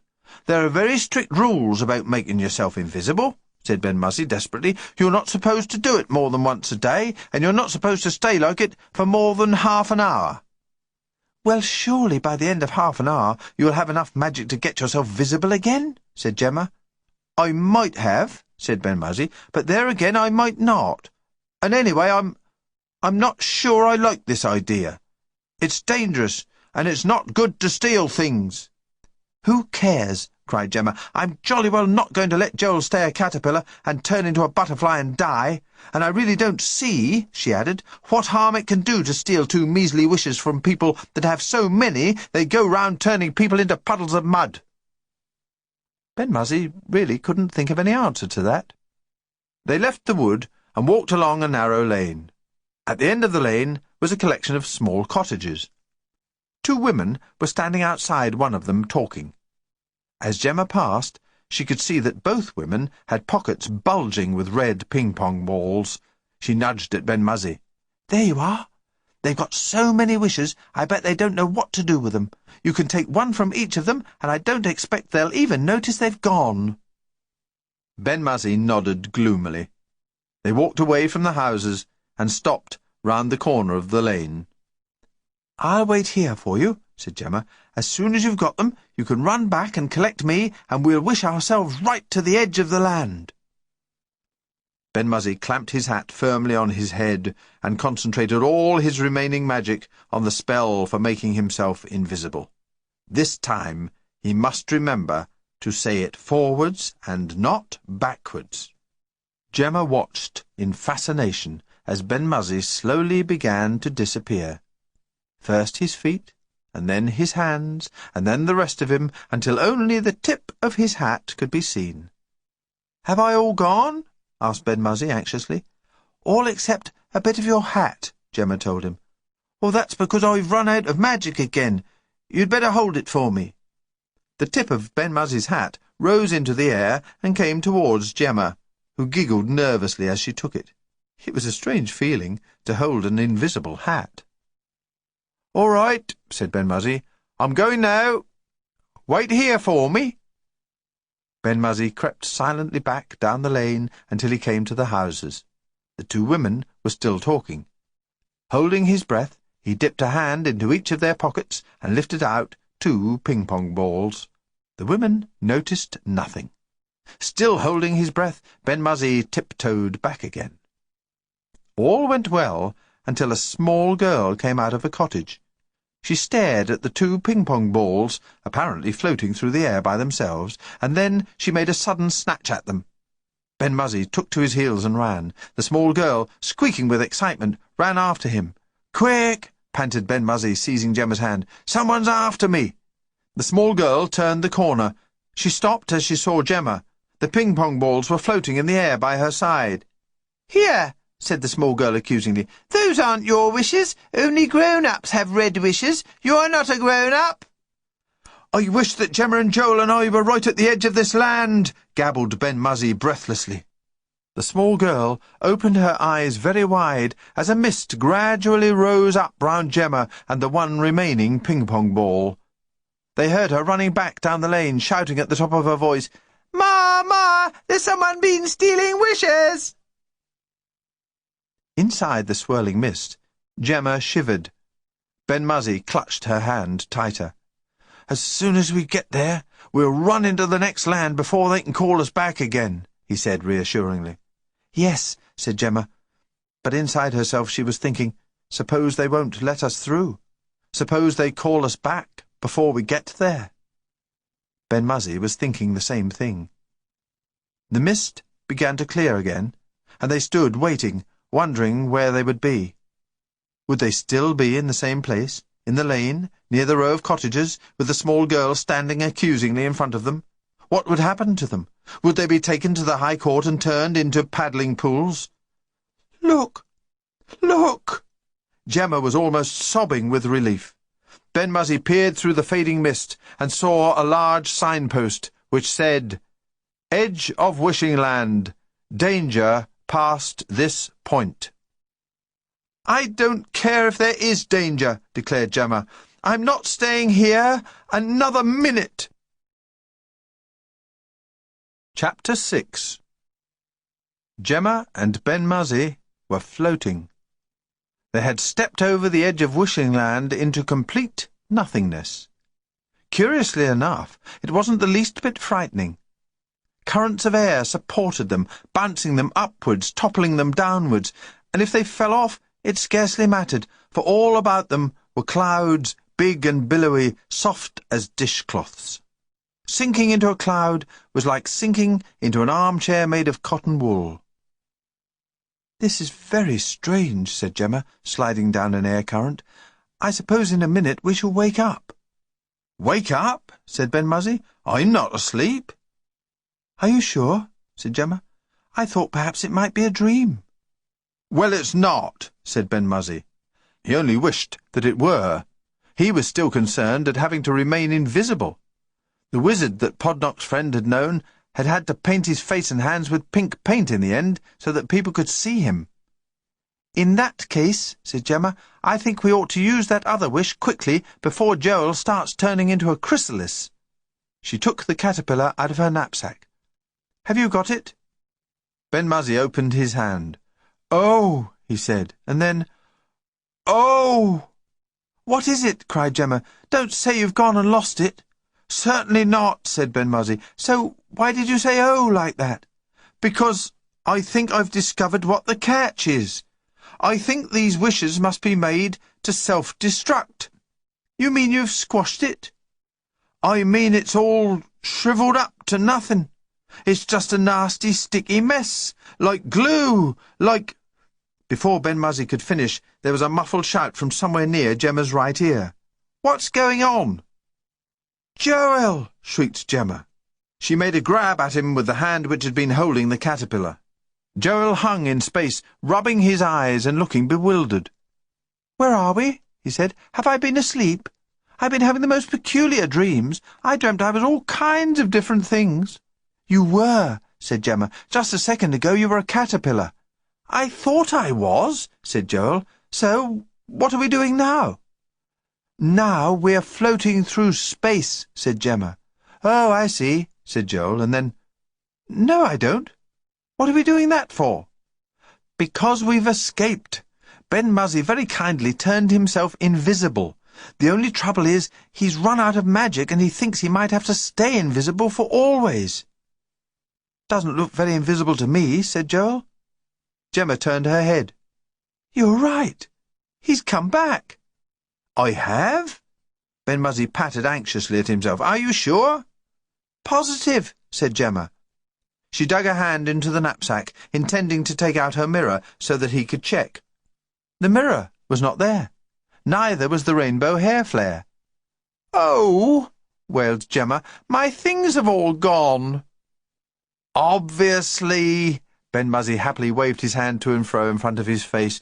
"Everything is made to self-destruct, bad things as well as good."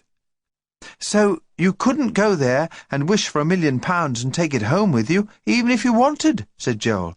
"That's a pity."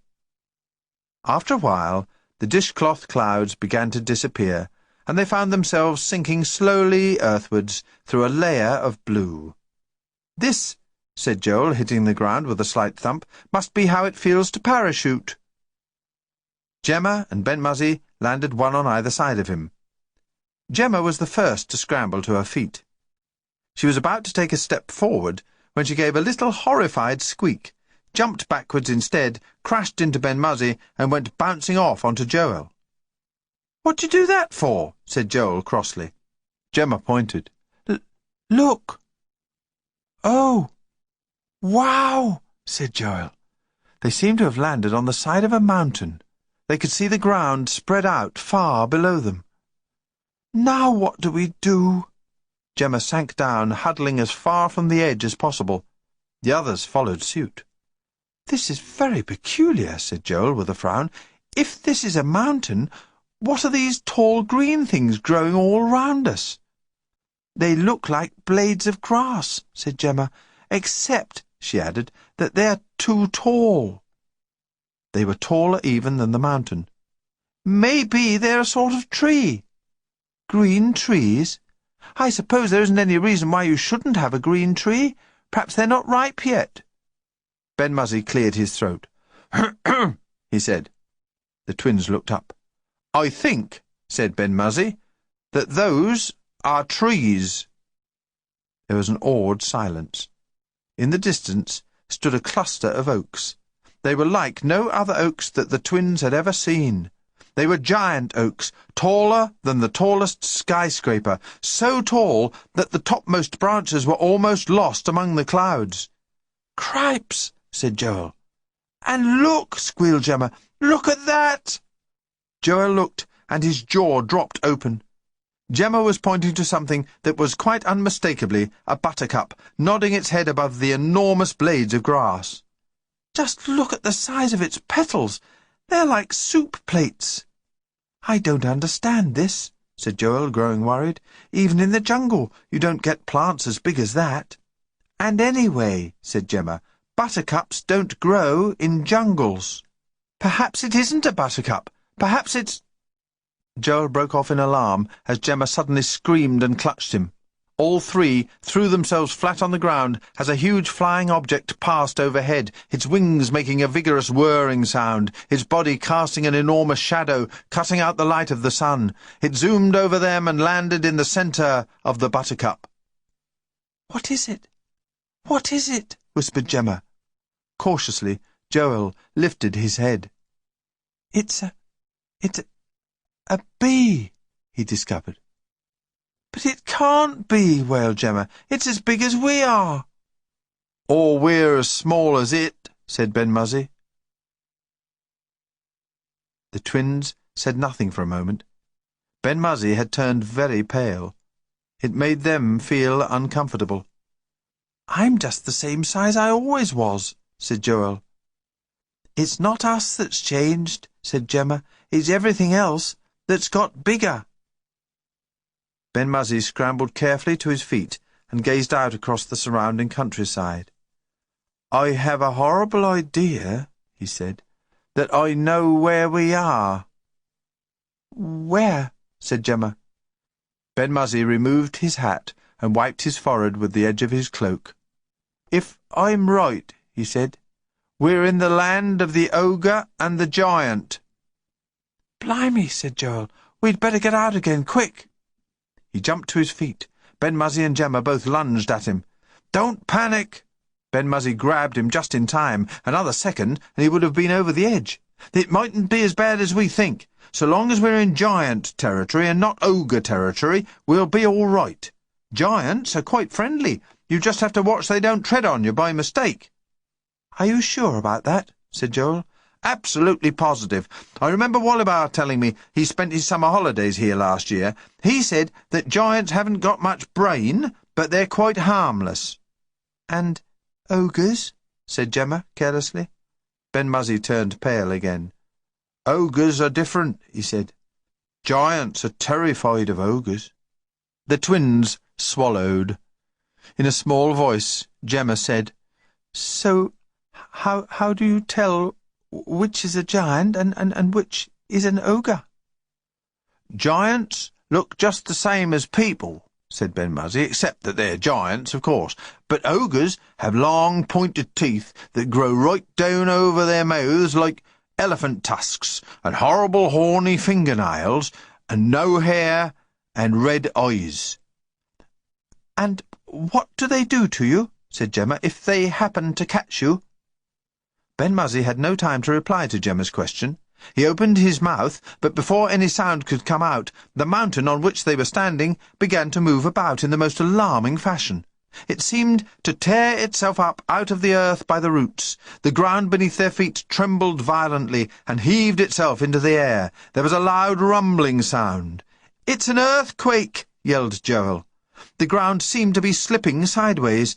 The twins hung on as long as they could, then found themselves flung off and flying through the air. They landed almost on top of one another.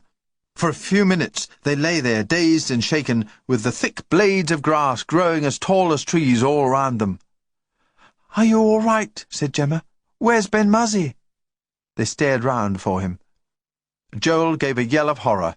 The mountain was still moving, and they could see now that it wasn't a mountain at all, but an enormous giant looming over them as big as St. Paul's Cathedral. "We were sitting on it," whispered Gemma, with wide, terrified eyes. "Shh!" Joel pulled her down into the grass. "Is it an ogre, or is it a giant?" he was wondering. "And where is Ben-Muzzy?" thought Gemma desperately. And then they saw him, a tiny figure in black hat and yellow cloak, clinging to the top of the giant's boot. Or the ogre's boot, thought Joel with a shiver.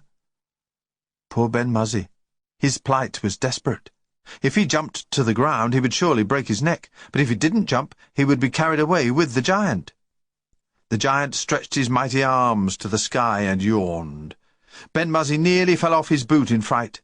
He lost his grip, clawed the air with both hands, and just managed to haul himself back again. But the giant had obviously felt something. He lifted up his leg and turned his head to look at it. Gemma gave a squawk of terror and covered her face with her hands. The giant had red eyes and a bald head. His front teeth grew down like an elephant's tusks, and his fingernails were long and horny. He was not a giant at all. He was an ogre. The ogre plucked Ben-Muzzy off his boot and held him up to examine him. Joel could see Ben-Muzzy wriggling helplessly in his grasp. The ogre suddenly opened his mouth and roared. His voice rolled about the hills like thunder. "Ho!" roared the ogre. "Help!" squeaked Ben-Muzzy. The ogre closed his fist, and Ben-Muzzy stopped squeaking. In a matter of seconds, the ogre was out of sight, but for a long time afterwards the ground shivered and shook. Gemma took her hands from her face and stared across at Joel. "What are we going to do?" she said. "What are we going to do?" Joel shook his head gloomily. "Perhaps we're only having a nightmare," he suggested. "Perhaps all this isn't really happening." "But it is really happening," said Gemma, "and we couldn't both be having the same nightmare." "I don't see why not. We're twins, aren't we? Well, all right then. If we're having a nightmare, let's stop it and wake up." Joel pinched himself very hard and gave a yell. "You see?" said Gemma. "Oh, poor Ben-Muzzy. What are we going to do?" "Don't keep saying, 'What are we going to do?'" snapped Joel. "How do I know what we're going to do? There's nothing very much we can do. Without Ben-Muzzy to take us away, we'll be stuck here for ever and ever." "I'm not thinking of getting away. I'm thinking of Ben-Muzzy." "Ben-Muzzy's a wizard," said Joel firmly. "Wizards can look after themselves." "Ben-Muzzy can't," pointed out Gemma. "He's only a junior wizard."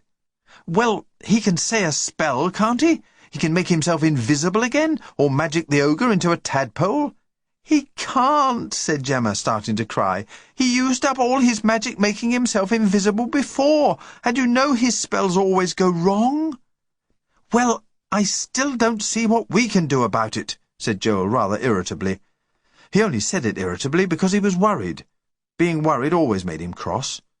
"For one thing," he said, "we don't know where he's been taken to, and for another thing, even if we did, I don't see how we could get there. That ogre thing must have covered at least a mile every time it took a step. It's probably thousands of miles away by now. Even if we had our bikes here, which we haven't, it'd take us months and months to cover that distance." Gemma took a breath. "I don't care," she said. "I don't care how far away Ben-Muzzy's gone. We're not just going to sit here and do nothing about it. We're jolly well going to find him again somehow." "All right," said Joel gloomily. "You tell me how. You just tell me how. I'd be jolly interested to know how you think we're going to cover hundreds and thousands of miles when we don't even know where he is and we've only got our feet to get there on." Gemma leaned against a blade of grass. She was silent and thoughtful for a while. "I know what we'll do," she said. "What?" Joel looked at her suspiciously. "We'll go and find a giant," said Gemma, "and we'll ask him to help us." Then, quickly, before her twin could start objecting, "You know Ben-Muzzy said that giants were friendly." "Ben-Muzzy also said that giants are terrified of ogres," Joel reminded her. "They may be terrified of them," said Gemma, "but that doesn't mean to say they won't help us. And it doesn't mean to say they will help us. And anyway, where do you think we're going to find one?" "I don't know," said Gemma, scrambling to her feet. "We'll just walk round until we see one. They should be easy enough to spot." She set off through the grass, her chin held very high, her back straight and determined. Joel sighed. He knew it was no use arguing with his twin when she was in this sort of mood, and in any case he had no ideas of his own to put forward. It was a peculiar feeling, walking through grass that was as tall as trees. "Now we know what it must be like to be a beetle," said Gemma. "It's easier for beetles," said Joel. "They can crawl to the top of things and have a look round. We're stuck down here." "What I'm scared of," said Gemma confidingly, "is meeting a woodlouse. I'm sure it would look like some awful prehistoric monster. And... oh! Help!" she added in a panic. "There's an ant, and it's coming straight towards us." They leapt out of the way just in time as a gigantic red ant hurried busily past them. They'd never realized before just how terrifying an ant could be. "Imagine," gasped Joel, "what a stag beetle would look like." They had been walking for only about 10 minutes when the ground began to shake beneath them. They stopped and looked at each other apprehensively. "Something's coming," stammered Gemma. "It could be a giant," said Joel. "And it could be an ogre," said Gemma. Joel felt that the time had come for him to take command again. "We'll wait and see which it is," he said firmly. "If it's an ogre, we'll hide behind that stone over there and keep very quiet until it's gone. If it's a giant, we'll jump up and down and shout at the tops of our voices and try to make him hear us." The earth was shaking quite violently now, and they knew that the giant, or the ogre, whichever it was, must be nearly on top of them. A large shadow blotted out the sun. Joel and Gemma stood with their heads flung back, staring up through the blades of grass. A great black object came bearing down on them. It was a foot. They threw themselves hurriedly out of the way, in company with 2 huge ants and a monstrous ladybird. Gemma was too excited to be scared of the ants. "It's a giant! It's a giant!" she cried, and began to jump up and down. "Help! Help!" roared the twins together. The giant stopped in the middle of a stride. He shook his head in bewilderment. There was a curious ringing sound in his ears. "Help!" yelled the twins as loudly as they could. "Did I hear someone whisper help?" thought the giant. He bent over and peered into the grass. The twins saw an enormous eye, like a great blue frying pan, staring at them. "Help!" said Gemma faintly. What the giant saw was 2 tiny creatures, very much alike, dressed in red T-shirts and blue jeans. He had never seen insects like that before. He stretched out a hand and picked them up, very carefully so as not to crush them. Then he held them at eye level and examined them. Gemma stretched out a trembling hand towards Joel. It was all very well to talk about finding a giant, but now that they had actually found one, she wasn't so sure she liked the idea. The giant was breathing gusts of hot air over them, and Gemma kept thinking what a long way it would be to the ground if she fell off. "What have we here?" boomed the giant. Joel and Gemma promptly fell over. Joel rolled off the edge of the giant's hand and felt himself falling through space, and then the other hand came out and caught him, and he was back with Gemma again. "Do you mind not talking so loud?" asked Joel, shaking all over like a leaf. "All right," whispered the giant amiably. "Do you mind not talking so soft? I can hardly hear you." "Is that better?" shouted Joel. "Yes, that's better," said the giant. He scratched his massive head with its crop of curly hair. He was a pleasant-looking giant. He had big rosy cheeks all covered in freckles, and he was wearing an old woolly sweater with holes. "That's funny," he said. "I didn't know insects could talk." "We're not insects," bellowed Joel. "We're twins." "Oh, I see," said the giant, though he obviously didn't. "I'm a giant," he told them. "I know you are," shouted Joel. "We've been looking for a giant." "We're very glad we found you," added Gemma as loud as she could. "We want you to help us." "Wait a minute," said the giant. "Can twins fly?" "No," said Joel. "I thought they couldn't," said the giant, pleased with himself. "I couldn't see any wings. I think I'd better lie down, and then if you fall off again, you won't have far to go." Very carefully, the giant lowered himself to the ground. Really, thought Gemma, he was most considerate. He set them on top of a broad stone and then lay down in the grass with his head a few inches away from them. "That's better," he said. "Now, what was it you were saying?" "We want you to help us," said Gemma. "All right," said the giant. "By the way, my name is Laughable." "Is it?" said Joel, surprised. "Why? What's so funny about it?" "It is funny, isn't it?" agreed the giant. He chuckled, and the twins at once fell over again. "I beg your pardon," he said, setting them upright. "It's just that Laughable is a funny name when you come to think about it. I never considered it before. One of my brothers is Ridiculous. I think that's even funnier, don't you?" The twins laughed politely. The giant beamed. "As you were saying," he asked. "It's about our friend," roared Joel. His throat was starting to become quite sore. "He's been captured, you see, and—" "What are your names?" said Laughable. "Do twins have names?" "Yes, we're called Joel and Gemma, and as I was saying, it's about our friend." "Joel and Gemma," repeated Laughable. "Just the one name between you." "Yes, that's right," said Joel. It seemed easier than bothering to explain. He did wish Laughable would keep to the point. "Our friend," continued Joel firmly, "has been stolen by an ogre." "An ogre?" Laughable sat up and stared all round him. "Where is he now?" he whispered hoarsely. "We don't know, that's the trouble. He set off in that direction over there, and he took our friend with him." "Oh, I know that ogre," said Laughable, shaking slightly. "His name's Gruck. He's always invading our territory.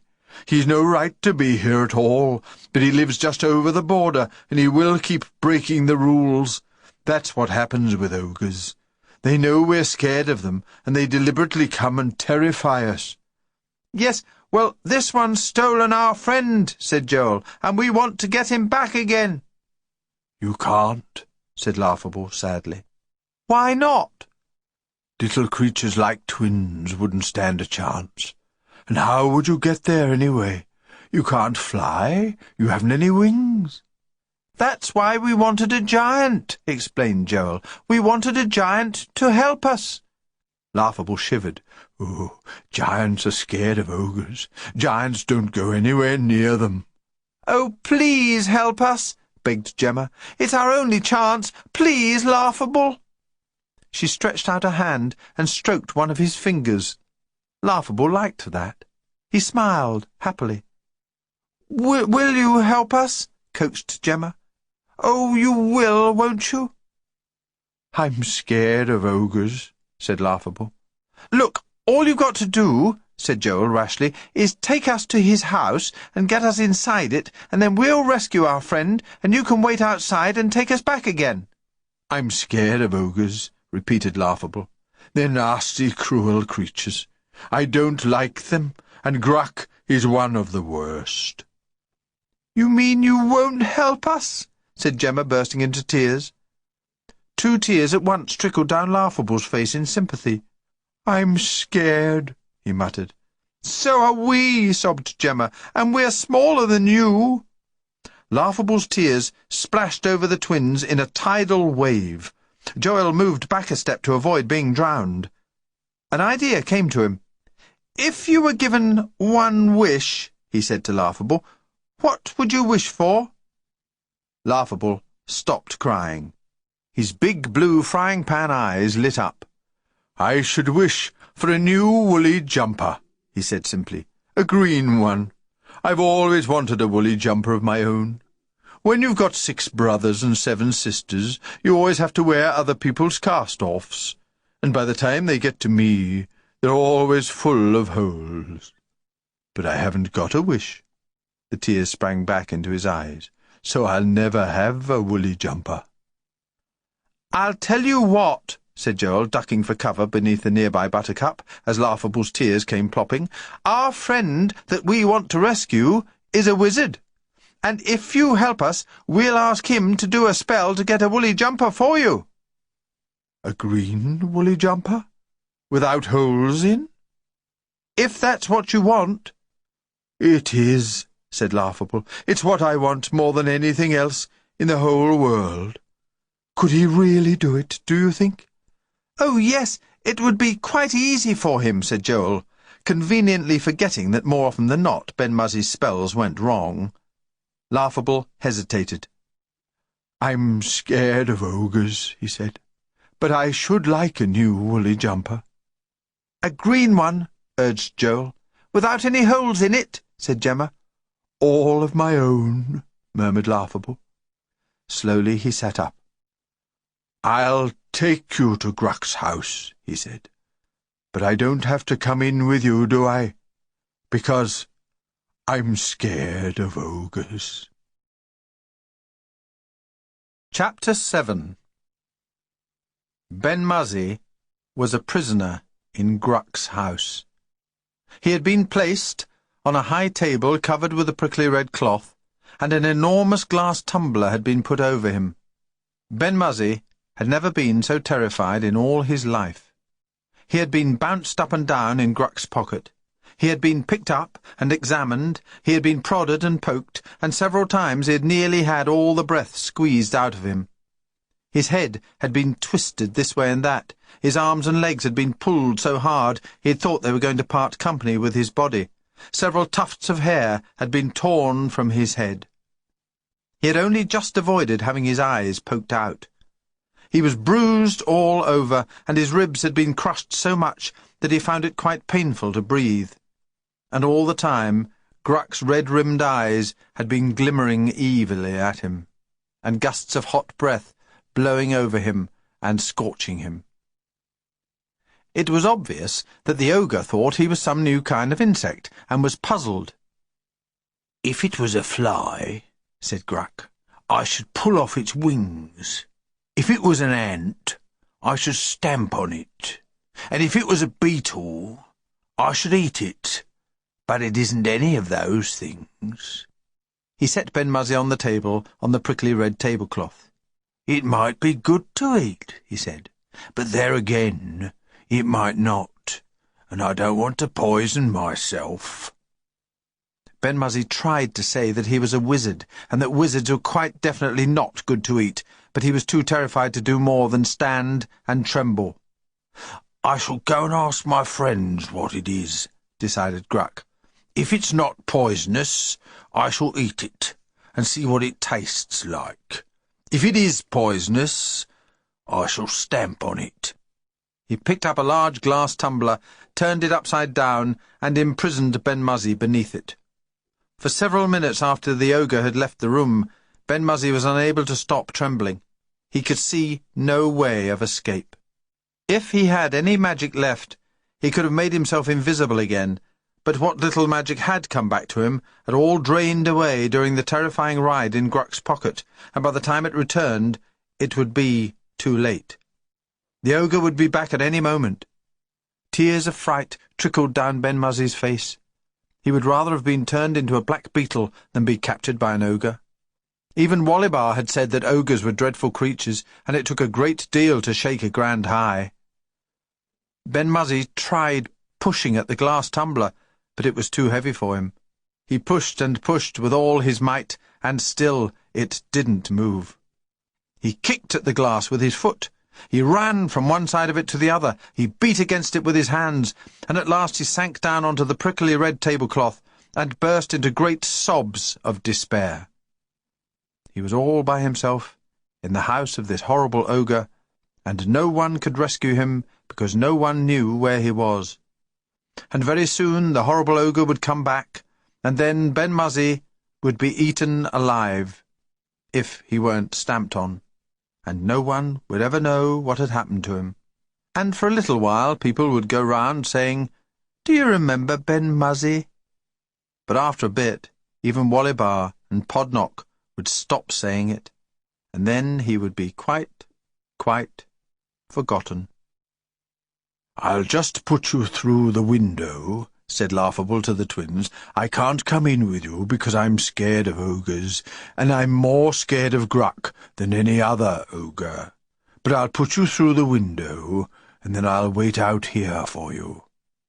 "All right," agreed Joel, "but how shall we get out again?"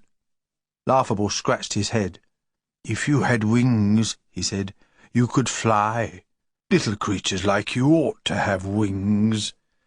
"We don't need them," said Gemma. "We're quite big in our own land. But I know what we can do. If you break off a twig and prop it up against the window, we can use it as a sort of gangplank, and then we can come out again the same way, and you can wait outside for us and hide amongst the bushes." Laughable thought this was a very clever idea. He snapped off a twig, which to the twins seemed almost as big as a tree trunk, and he stretched out his arm and propped it up against a window on the ground floor. "I'd better go and hide now," he said. "If Gruck sees me in his garden, he'll chase after me and capture me, and ogres do terrible things to giants." Poor Laughable was shaking all over. "OK, you go away and hide," said Joel. "We'll see you in a minute." Laughable picked them up from the ground and set them on the gangplank, then turned and galloped off through the garden gate and crouched down behind the wall. "Don't forget my woolly jumper," he whispered anxiously. Joel and Gemma crawled on hands and knees towards the window, trying not to look down at the ground growing further and further away from them. The window was open just a crack, but the crack was quite large enough for the twins to climb through it. They stood on the ledge and gazed round. Suddenly Gemma gave a squeak and clutched at Joel's arm. "There's Ben-Muzzy, look, over there!" "Blimey," said Joel, "he's got a glass jar over him. I hope he can breathe all right." Ben-Muzzy was sitting on the prickly red cloth with his head in his hands. He hadn't seen the twins. Joel and Gemma began jumping up and down on the window ledge, waving their arms to attract attention. It seemed a very long time before Ben-Muzzy looked up. When at last he did, an expression of amazement came over his face. He scrambled to his feet and pressed his nose to the glass, staring across at the twins as if he could hardly believe they were real. Then he began gesticulating with his hands, and they could see his lips moving. "I wonder what he's trying to tell us," said Gemma. "Dunno." Joel was busy searching for some way in which they could reach the table. They could jump from the window ledge into an armchair in the centre of the room, and they could jump from the armchair onto a woolly rug on the floor, but then the top of the table would tower above them as high as a mountain, and they would have no way of climbing up to it. "In any case," said Gemma, following his thoughts, as the twins sometimes did with each other, "even if we could manage to get on the table, I don't expect we'd be able to push the glass over. You've got to remember," she said sadly, "that we're no bigger than black beetles, and have you ever seen a black beetle that was strong enough to do a thing like that?" As if to confirm her words, Ben-Muzzy began battering against the sides of the glass, then stopped and shook his head helplessly. He was quite plainly telling the twins that they could not hope to rescue him that way. "What we need," said Joel. He dug a hand deep into one of the pockets of his jeans. "What we need," he said triumphantly, "is marbles." Gemma was not so sure. The marbles were very small, and the glass tumbler very large. Also, it was a very long way off. "You'd never be able to hit it from here." She was probably right. She usually was. Joel needed to get closer. "You stay here," he said. "I'll see if I can jump into that chair." The chair was in the middle of the room. Joel wasn't at all certain that he could jump that far. If he missed, he would go crashing to the ground and probably break every bone in his body. "Be careful," urged Gemma. Joel took a deep breath and jumped. The chair loomed up at him. It was a big, comfortable chair. Joel landed squarely in the middle of it, bounced up and down a few times like a rubber ball, and then rolled into the corner. He picked himself up and waved at Gemma. "It's fun," he called. "It's like being on a trampoline." "Well, then, I'm coming too," said Gemma. Truth to tell, she was a bit scared, being left stranded on the window ledge by herself. "Watch out, or I'll land on you." Gemma came flying through the air. Joel ducked and rolled out of the way as his twin bounced down beside him. Ben-Muzzy watched them anxiously, wondering what they were trying to do. Gruck would be back at any moment, and here were the twins jumping up and down and giggling. Joel stood up and balanced himself carefully near the edge of the chair. He made throwing motions at Ben-Muzzy, and then covered his head with his hands and ducked down. Ben-Muzzy wondered if perhaps Joel were going mad. The next moment a small glass marble came flying across the room and missed the glass by a couple of inches. "Drat!" said Joel. He tried again. This time the marble found its mark. A large crack appeared in the glass. Gemma gave a cry of excitement and clapped her hand to her mouth. Ben-Muzzy understood now what Joel was trying to do. He knelt down on the prickly red cloth, covered his head with his hands, and pulled his cloak about him. "This is my last marble," said Joel. He pulled back his arm and took careful aim. The marble flew across the room, hit the top of the glass with a loud crash, and splinters showered in all directions. Ben-Muzzy was free. He picked his way cautiously through the large pieces of broken glass and walked to the edge of the table. As he did so, there was a heavy tramping of feet along the passage outside. "It's the ogre!" gasped Ben-Muzzy. "He's come back! Quick! Jump onto the chair with us and hide!" Ben-Muzzy didn't even stop to think about it. He threw himself off the table, hurtled through the air, and bounced down beside the twins. "In here," said Gemma. She had discovered that one of the cushions was coming apart at the seams. She crawled through the hole into the darkness and floundered through a sea of feathers, trying not to sneeze.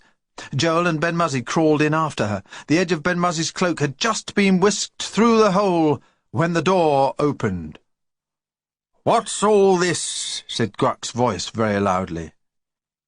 "It's broken the glass and escaped," said another voice. "It couldn't possibly have broken the glass all by itself," objected Gruck. "It was only a little thing, the size of a black beetle, a little yellow thing with a pointed head. It must still be in the room somewhere. Don't worry, I shall find it, and when I find it, I shall pull it to pieces, bit by bit." Heavy footsteps banged about the floor. Furniture was dragged this way and that. The cushion in which the twins and Ben-Muzzy were hiding was picked up and shaken very violently. Gemma was tossed up and down in the darkness. Feathers tickled her face and flew up her nose, and either Joel or Ben-Muzzy was thrown on top of her. She felt sure she was going to suffocate. The cushion was flung back onto the chair, and for a terrifying moment Gemma had a vision of an ogre sitting on top of it and crushing the life out of them. But then there was a shout as one of them made a discovery. "Look at this, Gruck. There's a stick leaning against your window-sill. Could it have escaped that way?" "How could it reach the window-sill?" objected Gruck. "It didn't have any wings, so it couldn't fly." "Perhaps it crawled up the wall." "But it didn't look like a crawling thing." "Well, it's certainly not in the room. We've searched every corner of it." There was a clatter as the stick was thrown away from the window. "Let's go and look outside. It can't have got far." The door banged. The ogres had left the room. "I hope they don't discover poor Laughable," whispered Gemma, crawling out of the cushion and taking in great gulps of air. "He's terrified of ogres." "So am I," shivered Ben-Muzzy.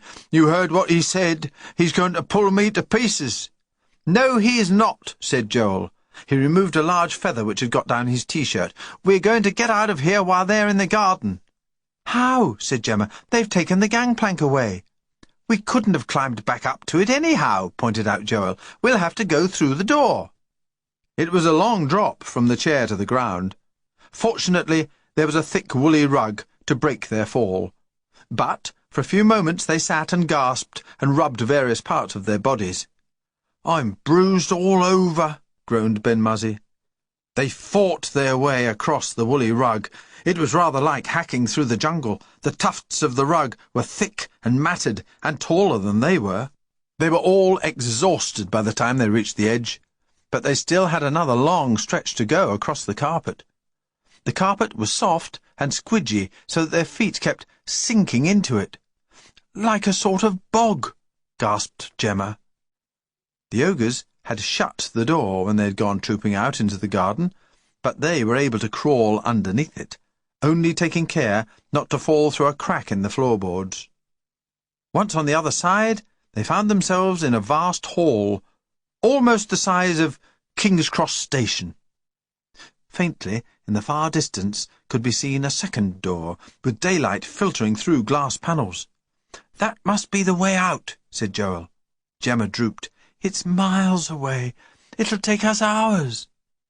Even as she spoke, the door opened and 3 ogres strode in. One of them was Gruck. His red eyes were glittering with rage, his lips drawn back over his long fangs. "It must still be in the house," he said, "but don't you worry. I shall find it if it's the last thing I do. And when I find it, I shall pull it to pieces, bit by bit." Ben-Muzzy and the twins sank back into the shadows. Ben-Muzzy was shaking so much that his knees were knocking together and his teeth were rattling. One of the ogres put his foot down so close to them that Joel could see the thick rim all round the edge of his boot. The door they had just crawled under was thrown open and then slammed shut. From inside they could hear Gruck throwing the furniture about in his search for Ben-Muzzy. "We've got to get out of here quickly," hissed Joel. They set off at a run down the hall, but as Gemma had said, it was several miles long, and they were soon out of breath. What are we going to do?" gasped Ben-Muzzy. Joel yanked him back into the shadows as the door opened again. One of the ogres strode back up the passage and out of the front door. They could hear Gruck's voice shouting angrily, "I tell you, I'll find it if it's the last thing I do. It must still be in the house somewhere." And then the other ogre replied, "Well, I can't stay much longer. Whatever it was, it seems to have escaped you." Gruck gave a loud and terrifying roar of anger. Ben-Muzzy's knees began knocking again. "Listen," said Joel. "I've had an idea." He pulled Gemma and Ben-Muzzy close to him and whispered, "It's dangerous, but I think it might work. When that other ogre comes out, we'll all jump on the rim of his boot and let him carry us down to the front door. Then, as soon as he's outside, we can jump off and go back and find Laughable. He's the giant that brought us here," he explained, remembering that Ben-Muzzy had no idea how they had arrived at Gruck's house. Ben-Muzzy's knees knocked louder than ever. "I don't like it," he muttered. "Neither do I," said Gemma. "Well, it's all I can think of," said Joel. And, "Shh," he added. "He's coming. Get ready to jump." In one vast stride, the ogre had reached them.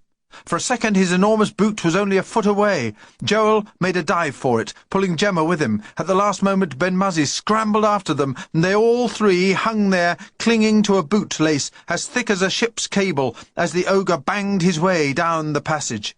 It was a bumpy journey, like riding on a roller coaster. The walls rushed past them at goodness knows how many miles a second. The wind whistled in their ears. At one point Gemma thought she might be sick. The ogre reached the front door, opened it, and went clumping out. Clump he went down the front step. His boot smashed into the ground with such force that the twins and Ben-Muzzy were thrown right off. Like rag dolls they were hurtling through the air. Joel was flung high up, right over the garden wall, into a soft patch of moss on the other side. Gemma landed on top of a dandelion clock. Poor Ben-Muzzy found himself suspended, dangling in space, with his cloak caught on a rose bush. Joel picked himself up and stared round. A sudden gust of wind shook the dandelion from side to side. Gemma clung to it in terror as the stalk dipped and swayed, and hundreds of tiny parachutes floated off into the air. "Grab one! Grab one!" yelled Joel, jumping up and down on the other side of the wall. He put his hands together to form a trumpet. "Grab hold of a parachute!" Ben-Muzzy, hanging on his rose prickle, heard Joel's suggestion and snatched wildly at a dandelion seed that was drifting past him. In a second he was free of the prickle and was hanging at the end of his parachute, being blown higher and higher by the wind. Gemma watched him for a moment with wide eyes. Then she, too, seized hold of a dandelion seed and found herself being carried up into the sky. Gemma and Ben-Muzzy rose up over the wall and hung for a minute or two above Joel's head.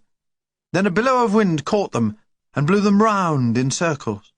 The next moment they were being rushed through the air, far away from Joel. "We could be blown for miles," thought Gemma.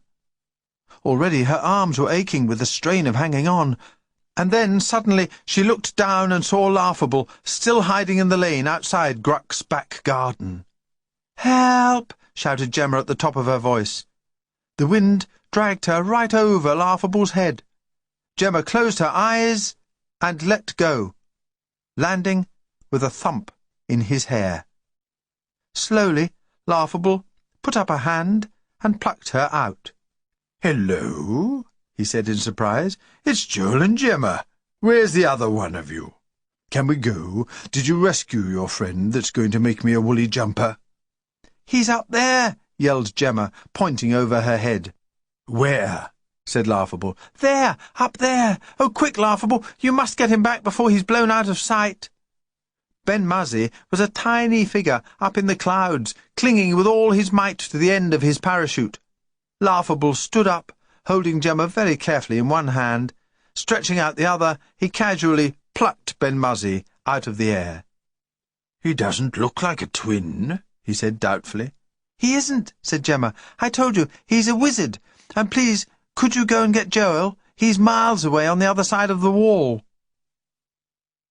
Laughable reached Joel in 2 bounds. He scooped him up from his perch of moss and pushed him into a pocket. "Hold on tightly," he said. "We're going to run now, as fast as we can." Gemma and Ben-Muzzy, crushed together in Laughable's right hand, closed their eyes very tightly. Joel, in the back pocket of Laughable's trousers, stood on tiptoe and watched the world flash past. He wondered if anyone at school would believe him when he told them he had travelled in a giant's pocket at twice the speed of light. "We're here," said Laughable, slowing down. "Gruck won't be able to get us now." He sat down on the grass and set the twins and Ben-Muzzy on his knee. "Thank you very much for helping us," said Gemma politely. She was still feeling a bit peculiar inside from all the dashing about. "That's all right," said Laughable. "It was very brave of me, because I'm scared of ogres. Can I have my woolly jumper now? A green one," he added anxiously. "Ah, yes," said Joel. He looked at Ben-Muzzy. "I hope you've got some magic back, 'cause we promised Laughable you'd make him a woolly jumper if he helped us rescue you. His has got holes all over, and he wants a new one. That should be easy enough, shouldn't it?" "Well, I don't know," said Ben-Muzzy doubtfully, setting his hat straight. "I've never made a spell for woolly jumpers before. It's usually white rabbits, but I suppose I could try." A green one," Gemma reminded him. "I'll do my best," said Ben-Muzzy, "but I don't quite know what shape it will turn out." Ben-Muzzy drew his cloak round him and stood up. "Iggly, iggly, umpa," he chanted. "Make a woolly jumper. Make it giant-sized and green. Iggly, iggly, umperine." The twins and Laughable stared about them. There was a puff of smoke, and, quite suddenly, from nowhere at all, an enormous woolly animal appeared. It looked like a giant toy frog. "Blimey," said Joel. "What is it?" said Gemma. Ben-Muzzy looked a bit uncomfortable. He cleared his throat a few times. It's what you asked for," he said. It's a frog. A green woolly frog." "But we wanted a jumper," said Gemma. "A green woolly jumper." "Well, that's what it is," said Ben-Muzzy. "It's a green woolly jumper. Frogs jump, don't they? Well, then they're jumpers, aren't they? And they're green, aren't they? And this one's made out of wool, so there you are. It's a green woolly jumper." "But Laughable wanted to wear it. You can't wear a frog." "You didn't say anything about wearing it," said Ben-Muzzy defensively. "All you said was a green woolly jumper, which is what I've given you. At this point, Ben-Muzzy was interrupted by a loud rumbling noise, and Laughable's knee began to bounce up and down. Gemma looked at him in alarm. roared Laughable. He had picked up his woolly frog and was chuckling happily to himself. He seemed to have forgotten the twins and Ben-Muzzy. he roared, scattering them in all directions as he rose to his feet. The earth shook as Laughable, still clutching his frog, began leaping up and down. "I've got a woolly jumper," he chanted in delight. "I've got a woolly jumper, a jumper." "Hey, stop it!" shouted Joel. "You're going to tread on us in a minute." Laughable didn't hear him. He gave one extra terrific leap and bounded out of sight. Ben-Muzzy heaved a sigh of relief.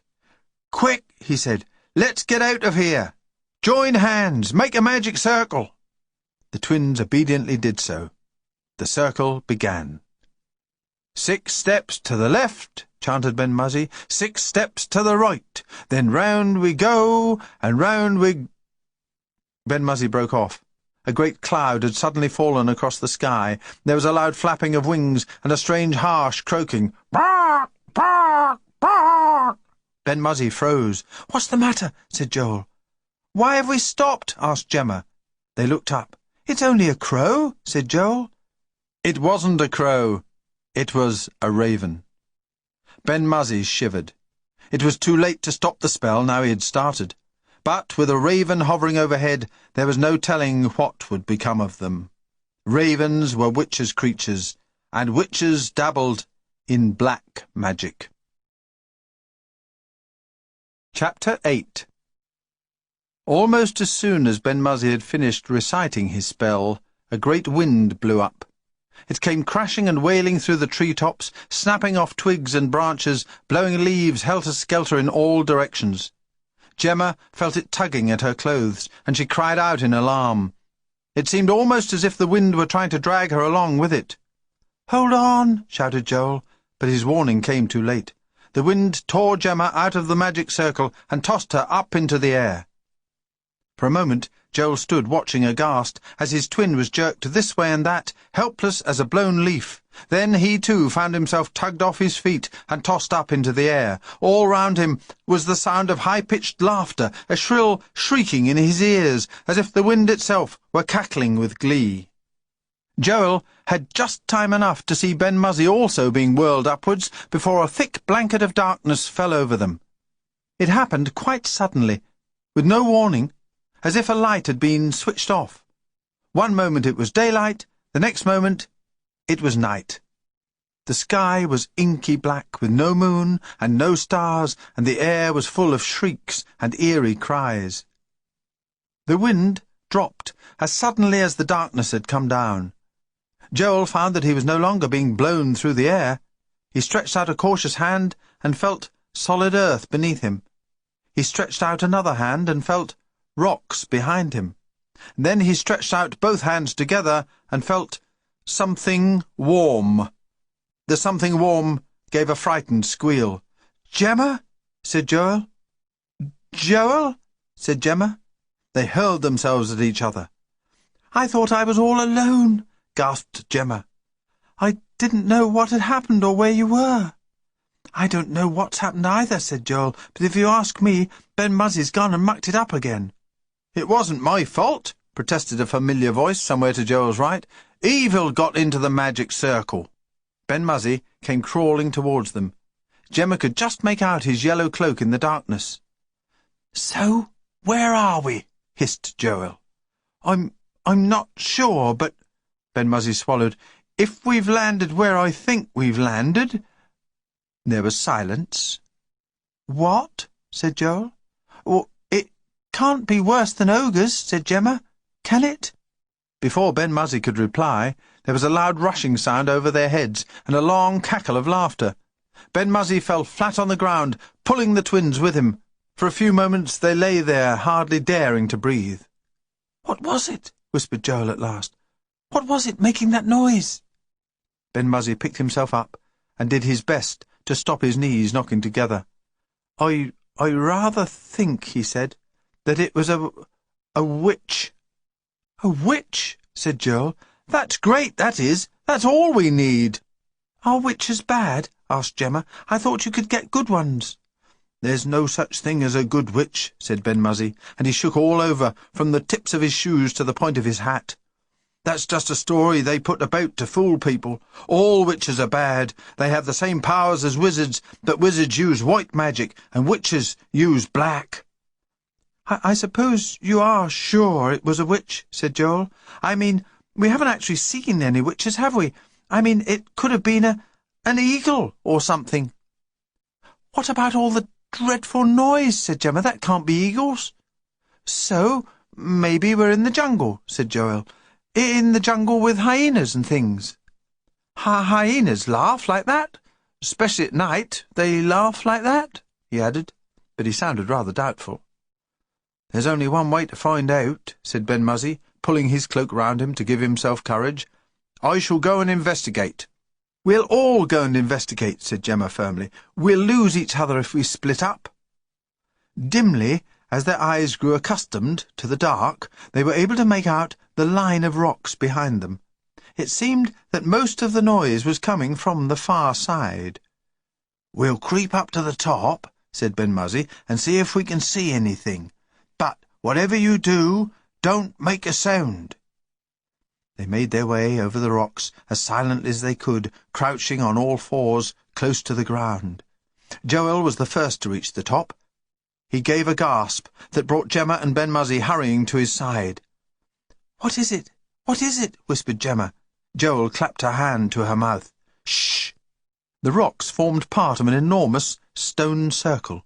Inside the circle the ground was flat and grassy, and in the centre a large cauldron was bubbling and hissing and giving off a curious purple light which hovered in the air. By this light the twins and Ben-Muzzy could see that the circle was filled with hundreds of black-robed figures wearing tall steeple hats. Their hair was long and greasy, their faces thin and cruel, their close-set yellow eyes glittering and winking in the purple light. Joel gulped once or twice, and then asked, in a voice that was not quite steady, Are they witches?" "Yes," said Ben-Muzzy hoarsely. "They're witches." Some of the witches were leaping and dancing round the cauldron, their shrieks and cackles filling the air. Some of them were huddled in groups, their heads close together, their black cloaks spread out like wings. Some seemed to be holding conversations with toads and black cats. Some were dancing in private circles of their own, and all the time more and more were pouring in from the air, sitting astride their broomsticks, with their black cats perched behind them. "What are they doing?" whispered Gemma urgently. "Why are there so many of them?" Ben-Muzzy licked his lips. "We must have arrived on their meeting night. Once every year they have a grand meeting, and all the witches in the land gather together and practice black magic and dance round the cauldron until dawn. As soon as the first ray of light appears in the sky, they jump on their broomsticks and fly off in all directions. It's what's known as a witch hunt." "What are they, hunting for?" said Gemma. "Sacrifices. They all take an oath that before sunset they'll provide a sacrifice for the sacred plain." "Really?" said Joel as carelessly as he could. What sort of sacrifice?" And what is the sacred plain?" said Gemma. The sacred plain, explained Ben-Muzzy, was a deserted stretch of land where nothing lived and nothing grew. It was a dead land, bleached white by the light of the moon, for the sun never rose on the sacred plain. It was so vast, said Ben-Muzzy, that not even the witches themselves had explored the whole of it. Some people said it went on for ever. And once a year, after the grand meeting, all the witches gathered there at sunset. For just once a year the rays of the dying sun caught the edge of the plain, shooting javelins of fire into the bleached land. It was then that the witches made their sacrifices. The plain, said Ben-Muzzy, was full of statues, and each and every statue had once been a living soul that the witches had turned to stone. Gemma crouched, silent and shocked. But Joel stuck out his lower lip and refused to be impressed. "No one's jolly well going to turn me into a stone," he announced fiercely. "If they catch you," said Ben-Muzzy, "there's nothing you can do about it." "Well, they're jolly well not going to catch me," declared Joel. He hadn't faced up to ogres and been turned into puddles of mud only to fall prey to a bunch of witches. We've obviously got to get away before they start the hunt. Let's creep off while it's still dark and start looking for some oak trees. Then, as soon as you've got enough magic back, we can move on, quick, before they find us." Ben-Muzzy shook his head. "Oak trees won't help. Once you're in the land of the witches, there's only one way to get out, and that's by broomstick. And I doubt if anyone," he said gloomily, "has ever managed to steal a witch's broomstick and get away with it." "Why not?"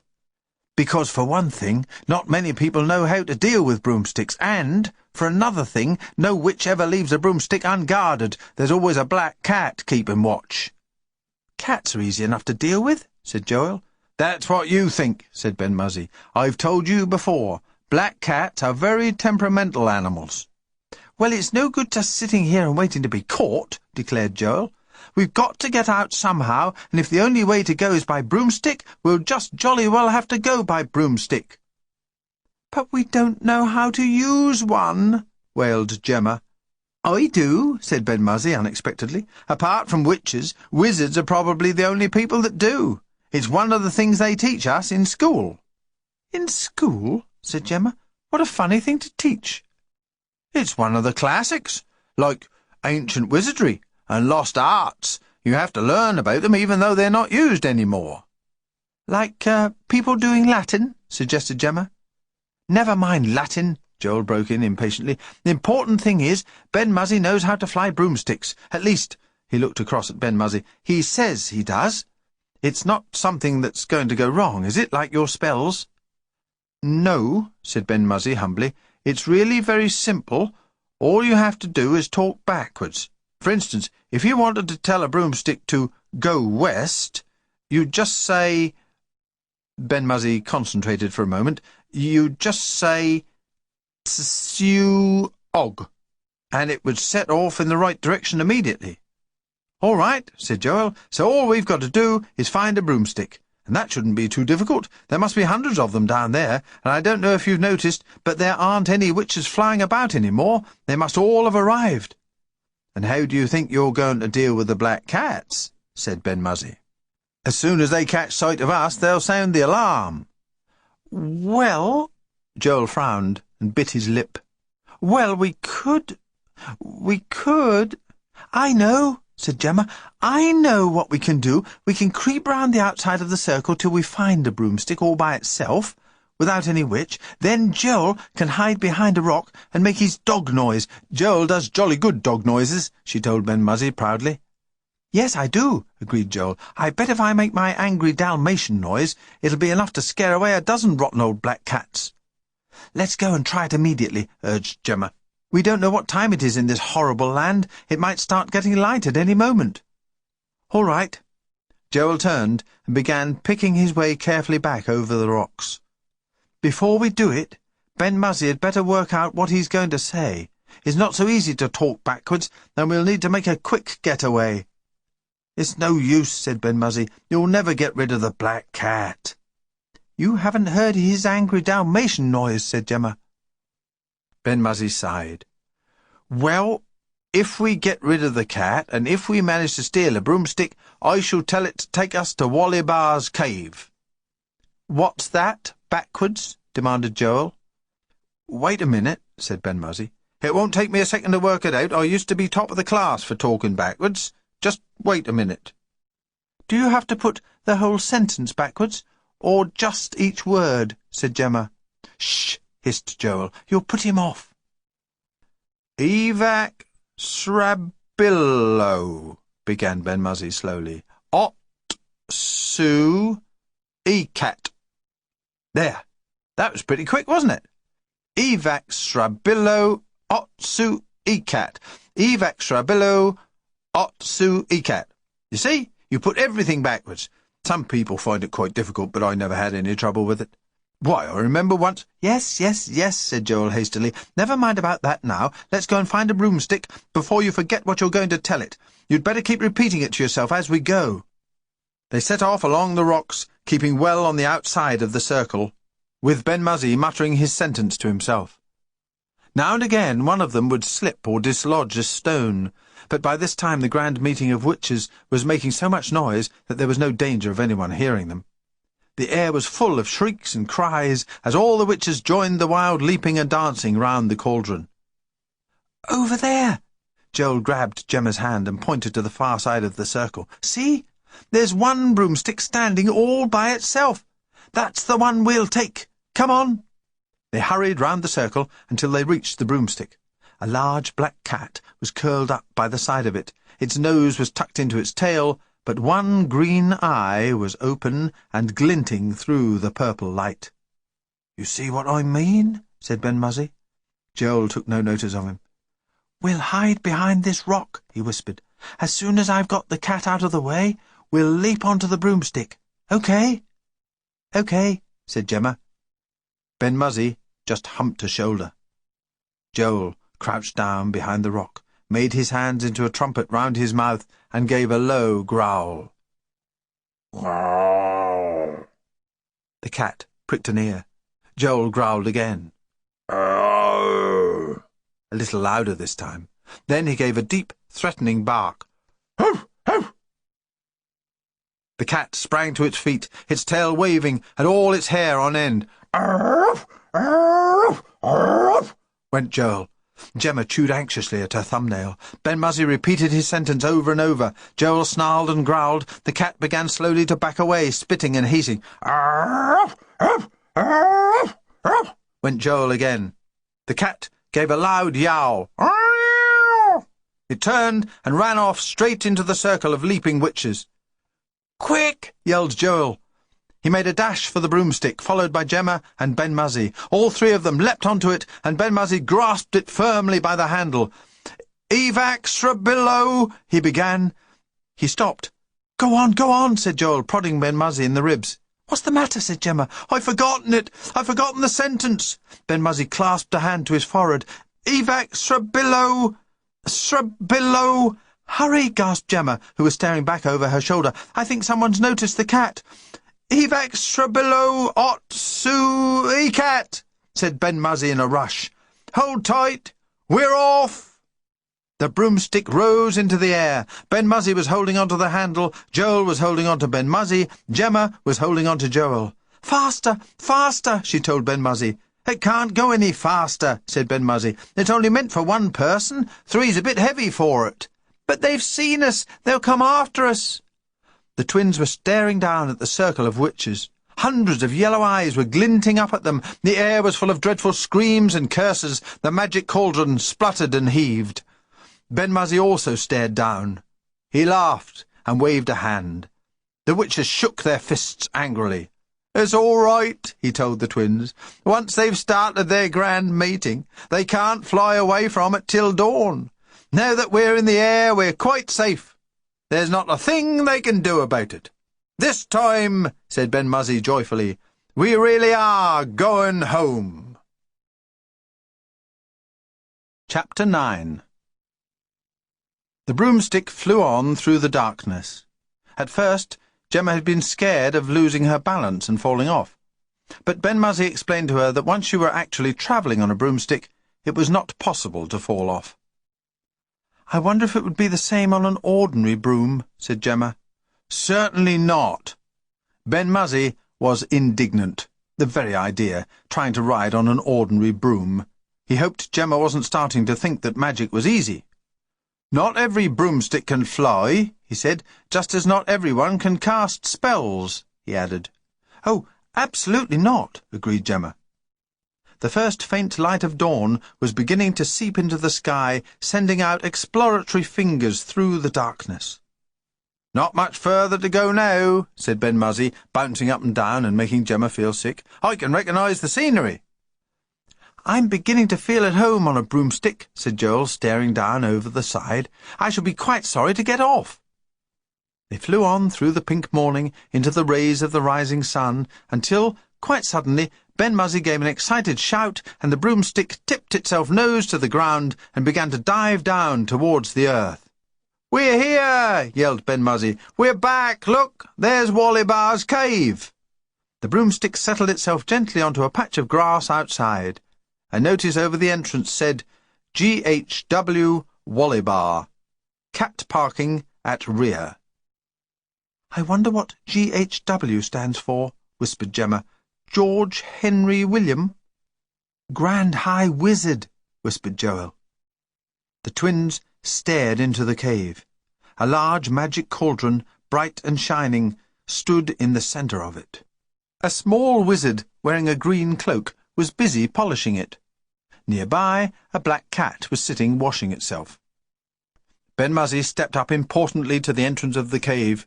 He cleared his throat a few times and coughed. The small wizard in the green cloak looked up. He had pale blue eyes, the size of saucers, and they grew in astonishment to the size of soup plates as he saw Ben-Muzzy. "You're back!" he gasped. "Yes, I'm back," said Ben-Muzzy carelessly. He turned to the twins.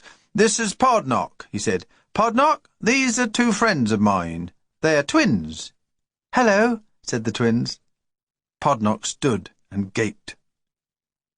We came by broomstick," said Ben-Muzzy, even more carelessly than before. "I've parked it just outside. I hope that's all right." "Of course," said Podnock, and then he dropped his polishing rag and said, "Broomstick?" "We picked it up in the land of witches," said Ben-Muzzy. Podnock's eyes widened into two big dustbin lids. He turned and darted through one of the doors at the back of the cave. The twins could hear his voice, shrill with excitement. "Ben-Muzzy's come back! Ben-Muzzy's come back! He's been to the land of witches, and he's come on a broomstick, and he's brought some twins with him." And then another voice, deep and gruff, said, "Great magic cauldrons!" and the Grand High Wizard himself came into the cave. Wollibar was a very Grand High Wizard indeed. He wore a crimson hat decorated with silver stars, and a crimson cloak with a silver band round the edges. He had a long white beard, and he carried a silver wand. He looked at Ben-Muzzy, and he said, "So, you've come back, have you?" And he looked at the twins, and he said, "So, you're the twins, are you?" "Yes," said Ben-Muzzy and the twins together. "Bless my soul," said Wollibar, shaking his beard. "Bless my magic stars, I never did in all my life." "We've been all over the place," said Ben-Muzzy importantly. "We've been to Wishing Land and Giant Land, and Joel got turned into a puddle of mud, and Ben-Muzzy was captured by an ogre, and—" "Don't all talk at once," said Wollibar, raising his magic wand. He looked severely at Ben-Muzzy. "I've been up all night searching through my spell books for a spell to get you back again. All the Grand High Wizards in the land have been called in to help. It's been most inconvenient. Many of them were in the middle of extremely important spells when you disappeared." "I'm very sorry," said Ben-Muzzy, hanging his head. "I don't know about being sorry," said Wollibar. "I think we'd better go straight off to the Grand Order and let them know that you're back. Where's this broomstick of yours? We might as well use it, now it's here." They walked out of the cave and stared at the broomstick. "Remarkable," said Wollibar. "Quite remarkable. I've never seen a broomstick in full working order before. The ones in our museums are centuries old." He examined it from top to bottom, then turned to Ben-Muzzy. "Well, come along," he ordered. "Don't just stand about staring. You don't seem to realise the trouble you've caused. The sooner we let them know you're back, the better it'll be for everybody." "What about us?" said Joel anxiously. We've got to get home pretty quickly. We promised our mother we'd be back for tea." And I promised you'd help them," added Ben-Muzzy, mounting the broomstick behind Wollibar. Wollibar waved his wand. "You'd better come along to the Grand Order, and we'll see what we can do." The twins scrambled onto the broomstick behind Ben-Muzzy. Podnock stood wistfully watching. "I suppose I couldn't come too?" he asked. "Broomsticks are not built to carry all this crowd of people," snapped Wollibar. He poked impatiently at Podnock with his wand. Get on, and hurry up about it." Hastily, Podnock climbed onto the broomstick behind the twins. At the last moment, the black cat strolled over and climbed solemnly onto Wollibar's shoulder. "All aboard," said Wollibar. "Right, let's go. Redro Danag et ot ok ufo." "What was all that?" whispered Gemma in Ben-Muzzy's ear, as the broomstick rose rather uncertainly off the ground. Ben-Muzzy muttered the words to himself a few times, then turned back to Gemma. Off we go to the Grand Order, he translated. Wollibar's jolly good at talking backwards, isn't he? Said Gemma admiringly. He's older than I am, said Ben-Muzzy with a sniff. The broomstick took them right to the steps of the front entrance of the Grand Order. Ben-Muzzy could hardly believe it was only yesterday that he had taken his examination and disappeared. He wondered if he was still a second-class junior wizard, or if they had made him a first-class while he was away. Wollibar led the way through the building and up to the Master Wizard's room, with the Black Cat and Ben-Muzzy, the twins and Podnock following at his heels. The Master Wizard was in conference with several Grand High Wizards. Ben-Muzzy recognized one of them. It was the one whose hat he had knocked off when he had been practicing flying. I knew something like this would happen sooner or later, he was saying. Why, only yesterday the young scoundrel came flying through the door and knocked me over. He upset my cat, and he ruined my hat, and— So you said before, remarked the Master Wizard rather wearily. The question is— He caught sight of Wollibar and bowed to him. Good afternoon, Grand High. No news of him yet, I suppose? And then he caught sight of Ben-Muzzy. And then he caught sight of the twins, and his mouth fell open. He pushed back his chair and staggered to his feet. Bless my magic buttons, he gasped. Great black cats and shining cauldrons. He's come back. By broomstick, burst out Podnock, who was in a state of high excitement after his ride. He's been everywhere. He's been to the land of witches and the land of giants, and Joel got turned into a puddle of mud, and Ben-Muzzy turned himself invisible. And please, I'm very sorry for all the trouble I've caused, said Ben-Muzzy. And did I pass my examination? All the Grand High Wizards laughed, except the one whose hat had been knocked off when Ben-Muzzy was flying. He said, Bless my toenails! What are these young wizards coming to? And stalked out of the room. I think, said Gemma, that Ben-Muzzy ought to have passed, 'cause he's done an awful lot of jolly good magic while he's been away. Who is this? Asked the Master Wizard, staring very hard at Gemma. She's a twin, said Ben-Muzzy, and that's another twin. They've been helping me. I couldn't have got back without them. And the twin thinks you deserve to pass your exam, does she? Yes, said Gemma firmly. We think Ben-Muzzy's a very good wizard. Except, remembered Joel, when he magics pink elephants instead of dogs. Gemma glared at him, and Ben-Muzzy grew as pink as the elephant had been. Well, what's all this about dogs? Asked the Master Wizard. I couldn't help it, said Ben-Muzzy earnestly. I'd never done a spell for dogs before. I'm all right at white rabbits, I can get them white all over, but dogs are difficult. Might one inquire why you were attempting dogs in the first place? Said the Master. It was for us, said Gemma.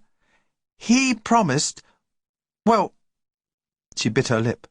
What did he promise? I promised, said Ben-Muzzy, that if the twins helped me get back, I'd magic up a dog for them. And they have helped you get back, said Wollibar. So, where is the dog? Everyone in the room turned to look at Ben-Muzzy. Joel felt sorry that he'd ever mentioned it. It's all right, he said. It doesn't really matter. We'll get one for our birthday if we wait long enough. No, no, no, said the Master. A dog you were promised, and a dog you shall have. And if second-class junior wizard Ben-Muzzy can manage to produce one for you, I shall make him a first-class junior on the spot. Ben-Muzzy turned slowly scarlet with pride. You haven't done it yet, warned Podnock. You'd better not make any more of your silly mistakes. Gemma tugged at Ben-Muzzy's sleeve. It's not important what sort of a dog, she whispered. Just any dog will do, so long as it passes your exam for you. Thank you, said Ben-Muzzy gratefully. He stared round the room at all the assembled Grand High Wizards, and he couldn't help trembling just a little bit. Fancy having to do a spell in front of 6 Grand Highs and 1 Master and Wollibar himself, not to mention Podnock, who was bound to split his sides laughing if anything went wrong. Can I go and do it in a corner? Asked Ben-Muzzy shyly. Do it anywhere you like, said the Master. We'll turn our backs if it'll make thinking easier. Yes, it will, said Ben-Muzzy earnestly, nodding his head. The 6 grand highs, the master, and Wollibar gravely turned their backs on Ben-Muzzy. Only Podnock and the twins were watching him. Podnock was thinking, "I bet he does something silly." And Joel was thinking, "I hope it's a Dalmatian." And Gemma was thinking, "I hope nothing goes wrong for him."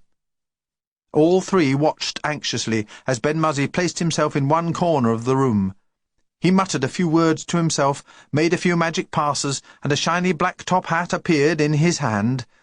Gemma breathed a sigh of relief. The first part of the spell had worked all right. "Anyone can produce top hats," thought Podnock to himself. "It's the dog that's difficult." Ben-Muzzy closed his eyes and concentrated very hard. He had a picture of a dog in his mind. It was black and white and shaggy, with hair all over its eyes. "Fill-a-van, full-a-van, up we go!" The hat flew up into the air. Clouds of smoke filled the room. As they disappeared, the twins could see that there was a small bundle of fur at Ben-Muzzy's feet. Podnock stared at it very hard. The 6 grand highs, the master, and Wollibar all turned round, and they also stared very hard. The small bundle sat up and shook itself, and gave an uncertain whimper. It was white, with black spots all over it. It had a very long body, and very short legs, and very long hair. A fringe grew over its eyes. Its nose was pink. Its tail was curly. One ear was droopy. The other was cocked. It was like no other dog the twins had ever seen, but it was, undoubtedly, a dog. "You've done it!" cried Gemma joyfully. "Is it all right?" asked Ben-Muzzy, with a rather anxious look at it. "What is it?" demanded Podnock. That is what I should like to know, agreed the master. Gemma rushed across the room and scooped the small bundle into her arms. "It's a puppy," she said. "The most beautiful puppy." The puppy licked her face gratefully.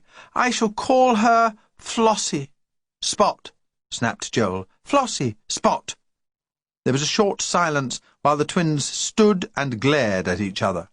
"Why don't you call it Primple?" suggested Podnock. The twins turned to look at him. "What a very good idea," said Gemma. "Why ever didn't we think of it before?" said Joel. "Primple," they agreed. "What about me?" asked Ben-Muzzy in a small, anxious voice. "I know it's not any special kind of dog, but it is a dog, isn't it?" One has to assume so, said the master, and all the 6 grand highs laughed. Even Wollibar permitted himself a faint smile. And then, when the laughter had died away, the master stretched out his hand and produced a beautiful green cloak out of the air. "There you are," he said, holding it out to Ben-Muzzy. "First-class junior wizard, Ben-Muzzy." It was the proudest day of Ben-Muzzy's life. Everyone shook hands with him. Joel and Podnock clapped him on the back, Gemma kissed him, and Primple licked his nose. "There, you've done it," said Joel triumphantly, "and now you'll be a grand high wizard in no time." "Oh, no," said Ben-Muzzy, looking rather shocked. "It takes years and years and years to become a grand high." "But I'm sure you will be one day," said Gemma. And now, if you don't mind, I really think we ought to be going." "Because of not missing tea," said Joel. "And thank you very much for Primple, and for the ride on the broomstick. Graham Roberts isn't ever going to believe it." "Talking of broomsticks," said Wollibar, "I think that's probably the quickest way of sending you home. I'll tell it to bring itself back here again as soon as you've arrived. How does that idea strike you?" The idea struck the twins as being very good indeed. They followed Wollibar downstairs, and Ben-Muzzy and Podnock and the Master Wizard and the 6 grand high wizards and the Black Cat all followed behind. "On you get," said Wollibar. The twins climbed aboard the broomstick, with Joel in front and Gemma sitting behind, with Primple in her arms. "I'm going to miss you," said Ben-Muzzy, looking quite forlorn in spite of his new green cloak. "We're going to miss you, too," agreed Gemma. "But now he's got the broomstick," pointed out Joel, "he can come and visit us whenever he wants." "So he can," said Gemma, cheering up. So I can, echoed Ben-Muzzy. As soon as I have my holidays, I'll come and see you again. Perhaps we can do some more exploring, said Joel, hopefully. But already the broomstick was rising into the air as Wollibar said the magic words, Here ecab imok net et rof imo sniwt et icat. Blimey, said Joel. I hope he's sent us in the right direction. The broomstick landed gently in the middle of Three Halfpenny Wood. The twins climbed off and stared round with wide eyes. We're back, said Joel. I can't believe it. I can't hardly believe any of it really happened. He rubbed his eyes. Did it happen? He said. Or have I been dreaming? Pinch me and see if I'm awake. Of course you're awake, said Gemma. The broomstick's still here, isn't it? And Primple's still here, isn't he? Primple barked loudly to prove that he was, and the broomstick, remembering Wollibar's instructions, slowly rose into the air and disappeared through the clouds. You see? Said Gemma. Somewhere in the distance a church clock struck the hour. Primple put his head on one side, and the twins stood and listened. 1, 2, 3, 4. 4 o'clock, said Gemma. Time for tea, said Joel. Come on.